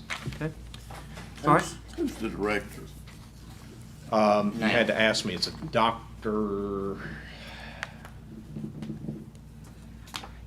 He carries a satchel. Steve. He's got a PhD. Smart guy. I carry a satchel, Slade. I don't have a PhD. They're based in Clarksdale, but their main location is in Memphis. Okay. In Mississippi. At one time it was Mr. Dent. At one time, I think Mr. Dent Yes, was no, their sir. director, but I'm pretty This is sure a he's not there. different fella. I Google just- it for me. He's Delta Regional Authority. Google it for me. There's a, Anyhow, I just Yeah. knew him and had a relationship. I Yep. don't know who's there now. All right. the big thing is y'all are not committing any county resources. You're stating your support on the reasons, for the reasons I gave you. The board wish to entertain a motion for action. I'll make a motion to approve. All right, so motion to approve and second by Mr. Bishop. Any further discussion? All in favor say aye. Aye. Any opposed with light signs. Item K passes. Thank you, Mr. Slade. Got a Before we couple. get to you, Mr. Hicks, I know we're gonna come back to you on a few other things, but before we get to you, Mr. Hicks, I know Mr. Calhoun wanted to make a comment. Yeah, one of the EOC, all the EOCs in here, I just wanted Friday after, when the storms came through, we had a lightning strike. We're not 100% sure if it hit the house or transformer or whatever, but the call came in and to 911, and we had Shell Oil, Cato, Robin Hood, and pretty much all of our EOC showed up and got the fire out and saved the house. And I'm just want to thank y'all for what y'all did, and I know the folks are proud, and thank y'all and our fire department for quick response. Okay. Thank you, Mr. Calhoun. One thing I also want to say, and we'll get EOC out of here so they can get back to the job of life saving like they do. At the end of this month, Mr. Grantham's last day, I know we'll bring him in for some thank you on that same point, but Mr. Word, in the Cliff Notes, introduce our new EMS director for the academy. Now, look, I need just a short one to stay on time, Act, because Mr. Hicks is up on the agenda, but go ahead. For those of you who have not been, we hadn't had a chance to get around. This is Justin Allen. Justin came to us from UMC. He is a resident of the Walters community, out a little east of town from us here, and he's got his teeth cut pretty quick. His first day on the job was pouring concrete. So, from there down, so, Justin and I are gonna get around and individually get with each one of you guys, so y'all can really kind of get a little one-on-one time with him, so. All right, thank you, Mr. Ward. I will say this on his medical background. It is as strong as you can possibly put down. So the things that he can do and the talents that he have on the advanced life-saving traits are going to be a benefit to Rankin County. So, Justin, just know your reputation's pretty high out there, so keep up to it, right? So, all right, welcome on board. Mr. Hicks, item 10. All right. My concentration got broke when I saw Mr. Word in that Skittle-looking shirt over there. Kind of, it got me. 2 meetings in a row, it's that bright orange. Yeah, he stole Clayton's shirt this morning out of his bag. That's what he was changing while he wasn't in here. So he's got that set. So he's good to go. Mr. Hicks, if you would, item 10, item A. Item A is authority for me to execute the right-of-way services agreement with Integrated Right-of-Way. All right. So the board wish to entertain a motion for item A. Motion. Motion by Mr. Gaines. Excuse me. Second. Second by Mr. Calhoun. Any further discussion? Yeah, I have a question. What is that for? For road projects, Jay, it's gonna be for a number of any property acquisitions that we have, whatever we need for property acquisition. We just needed to update the agreement with them. We had one in place for some prior road projects. We've got some new road projects. I would just like to make a suggestion. Okay. You know, it takes us forever to get right-of-way accomplished. Why not bring in another group at the same time? If you can help me find our next Woody sample, I would love to be able to find that person. They don't exist anymore. There is no Woody. I thought Kevin Watson was doing something. I'm not aware if he is. I'd love, if you guys have access to folks that work in this world that you want to bring to us and let us work through that process. I mean, if nothing else, if we do have another project that comes up, we need it, I think it'd be good to give half the road to one, other half to the other, have some good competition, you know? Just bring that up as a case-by-case basis? I just need, I need referrals, please. Do we have anything currently need to be done? Yeah, so we're, you guys, we've got to acquire right away for Florence Byron Parkway. That is an MPO project that we need to be moving. You guys, we're gonna have some additional acquisition, I'm confident, in our ARPA projects. As we move forward, we're gonna have some right away we gotta have. So, yes, sir, there are some. Well, I'll be on the lookout for somebody. I need referrals. Maybe some down at the conference. Yep. All right, so I've got a motion by Mr. Gaines, second by Mr. Calhoun. Any further discussion? All in favor say aye. Aye. Any opposed with light signs? Item A passes. Item B, Mr. Hicks. All right, this is to complete our community services renovation and authority to issue payment to our architect for the services in the amount of $13,259.34 and authority to issue the check. All right, so board wish to entertain a motion for item B. Motion. Motion by Mr. Gaines to approve. Second. Second by Mr. Bishop. Any further discussion? All in favor say aye. Aye. Any opposed with light sign? Items. I do Yes, have sir. one quick one. What's the plan on the basement down there? It's currently being worked on. I mean, they're down there working every day. What are we gonna move down there? That's gonna be the election commission is taking probably about 70% of the bottom floor. And the corner will be, we've already gotten with both departments to find out their needs and wants. And we're working with them on the final plans, but I think we have a good plan moving forward on how it's gonna look. So there will be nothing over here in the old courthouse? Nothing under the board, no, sir. Okay. So this check here for them, is this the last one? As far as I'm aware, it is the last one. It's the last Which one. one of the last ones we're doing? I know. This is last one B or Yeah, C. you paid the contractor last board meeting. Yeah. This is to pay the architect. The architect's fees. Okay. All right. So I believe we've already voted, right? Yeah. So, okay, so item C, Mr. Hicks. Item C is authority to pay the county share of PERS for Constable Barry Bean. It's Okay. authority to issue that check. Board wish to entertain a motion for that Must have been approval. the last item added or something. Mine's in a different font, but It I is, think, no, but see what I figured out, normally Janice does this just to kind of mess with me. There's some area, she's gonna get me on public comments. She tried to hide this kind of down in the middle of this, but she changes the font where I can't really read it Right. under a different type. So this is like a font too. Yeah, she threw that She's one in sneaky on me, but, on. Right. I'm not happy with Janice, so We I love her, but she's just messing with me. So, the board wishes to entertain a motion for item C, approval in 2 font.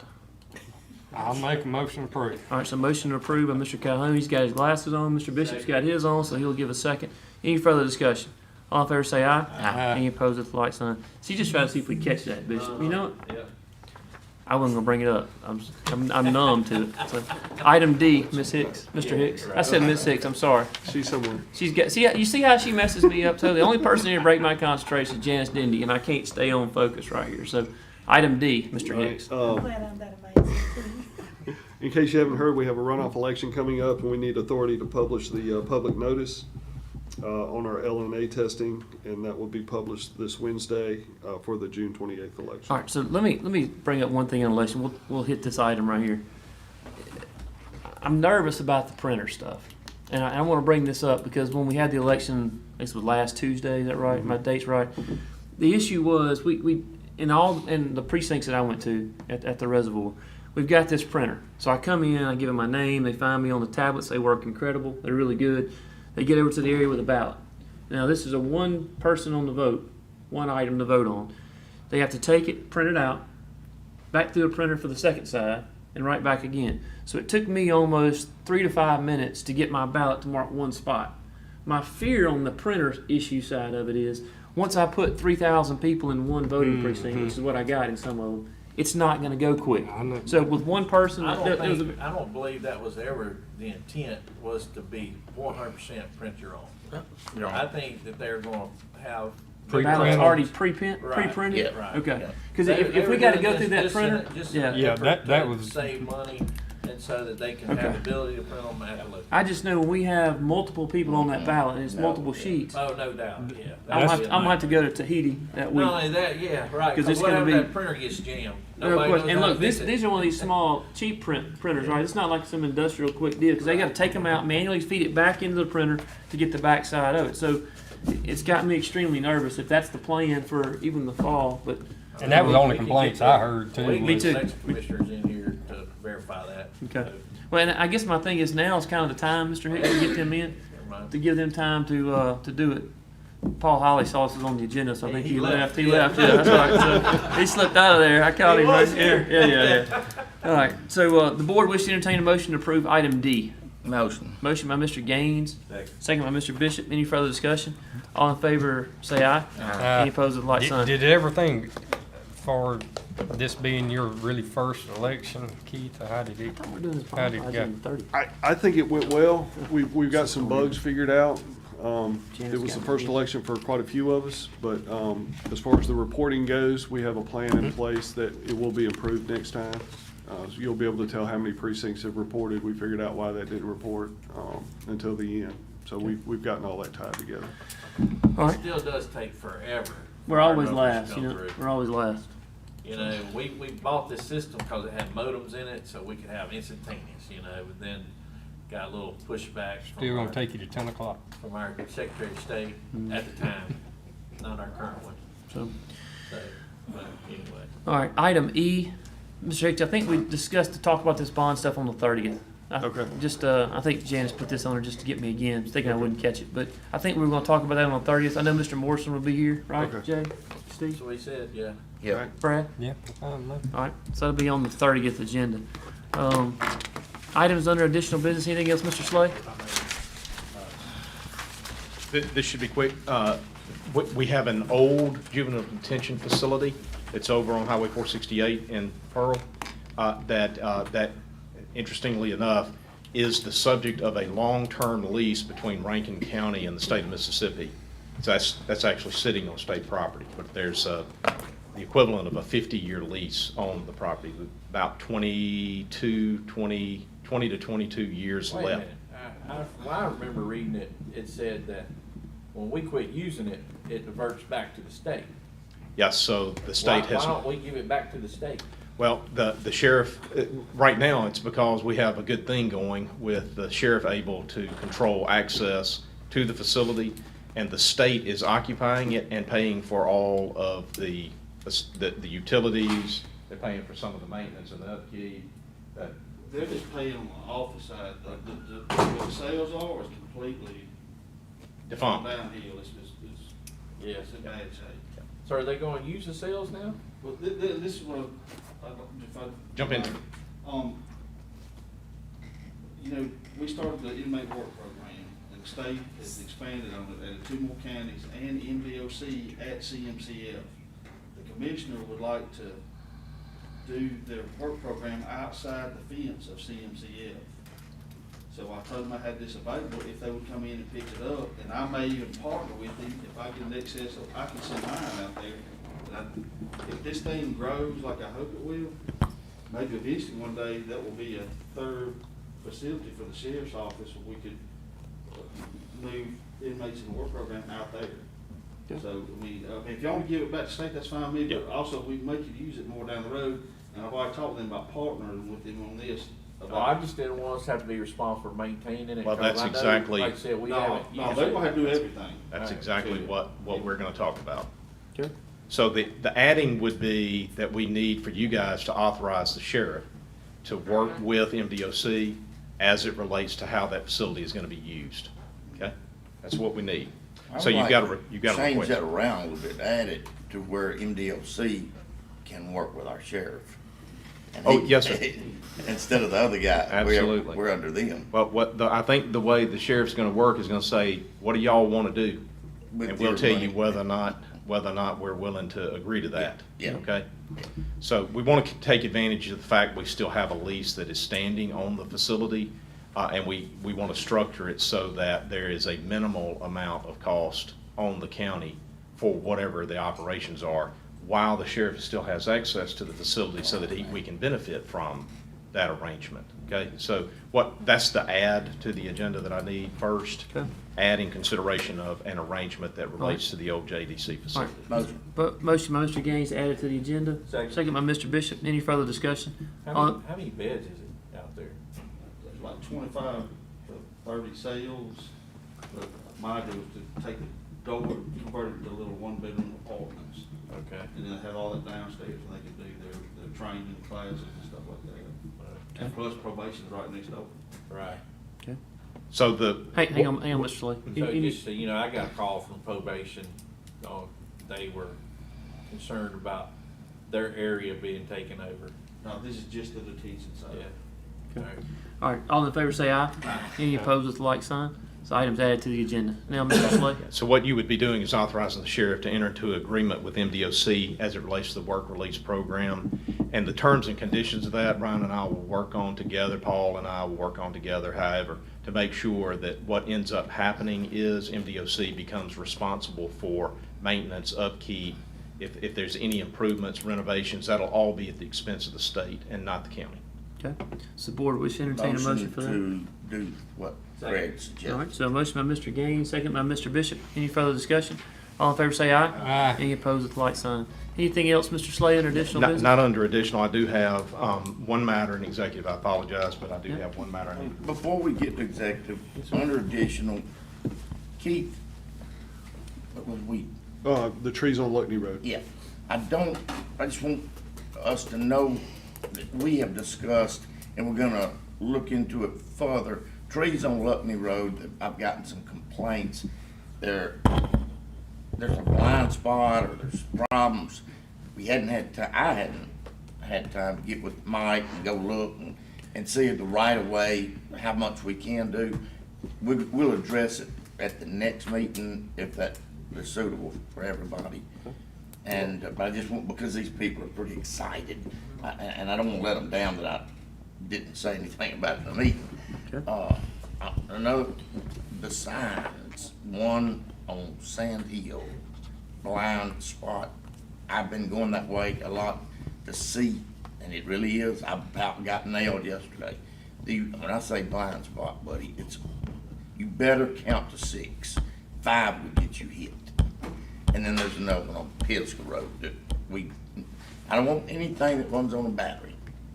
Nothing like blinking and just blind, whatever they put on those type roads. Yes, sir. Okay. I got one thing I need cleared up from my side. On phase 1, What do y'all, Are we going back to Palo Verde? yes, sir. Here's pass that, son. no, That's in the history. here's what I want to do on that right now. I just want to wait until we hear back. I know Okay. we got to get some direction on keeping it drivable in phase one, Mr. Slay. Wouldn't you agree? Yeah, I agree. To maintain that, but once we get, because if something defaults and we don't get the letter of credit for phase two, then we're going to be back to the drawing board on figuring out what type of legal action we're going to take at that point. But my suggestion under phase one would be just to continue to maintain it. I mean, keep it drivable. Bare bones. Until we can get the phase two amended, or whatever he's gonna do, and the engineers talk their special language to each other and get a game plan, right? That you Yeah. quit patching phase two. Yeah, don't touch phase two, don't touch phase I mean, we two. didn't touch phase two the other day, but The problem with that, what happened to us was, it was, when we had these really It high was dollar all cars. Buster's fault. He signed off on it and told me it was good to go. Yeah. You know? Hey, if you don't believe it, just ask. You know? Yeah. Buster Okay. was calling them while we on the phone. All right, so you good on that, Maybe they Mike? should tell you Phase that, one? that. I Just will. keep it drivable. Keep it drivable. All right, now we entertain the need for executive session under, sir? We're gonna talk about the stop sign at Hugh Ward. Yes, sir. We're gonna bring that up. Yeah, let's do that right now. Can we do that on additional business? Let's do that now. Well, I take that back. Let's go in executive session, because we hit this legal thing first, and then we'll come back in additional business on that same point. I make a motion to discuss the need for executive session. All right, so need for executive session by Mr. Bishop for litigation, second by Mr. Gaines. Any further discussion? All in favor say aye. Aye. Any opposed with the light sign. So then now entertain a motion for I make executive a motion session. to executive session for litigation. Mr. Bishop, second by Mr. Gaines. Any further discussion? All in favor say aye. Any opposed with the light sign. So we're in executive session.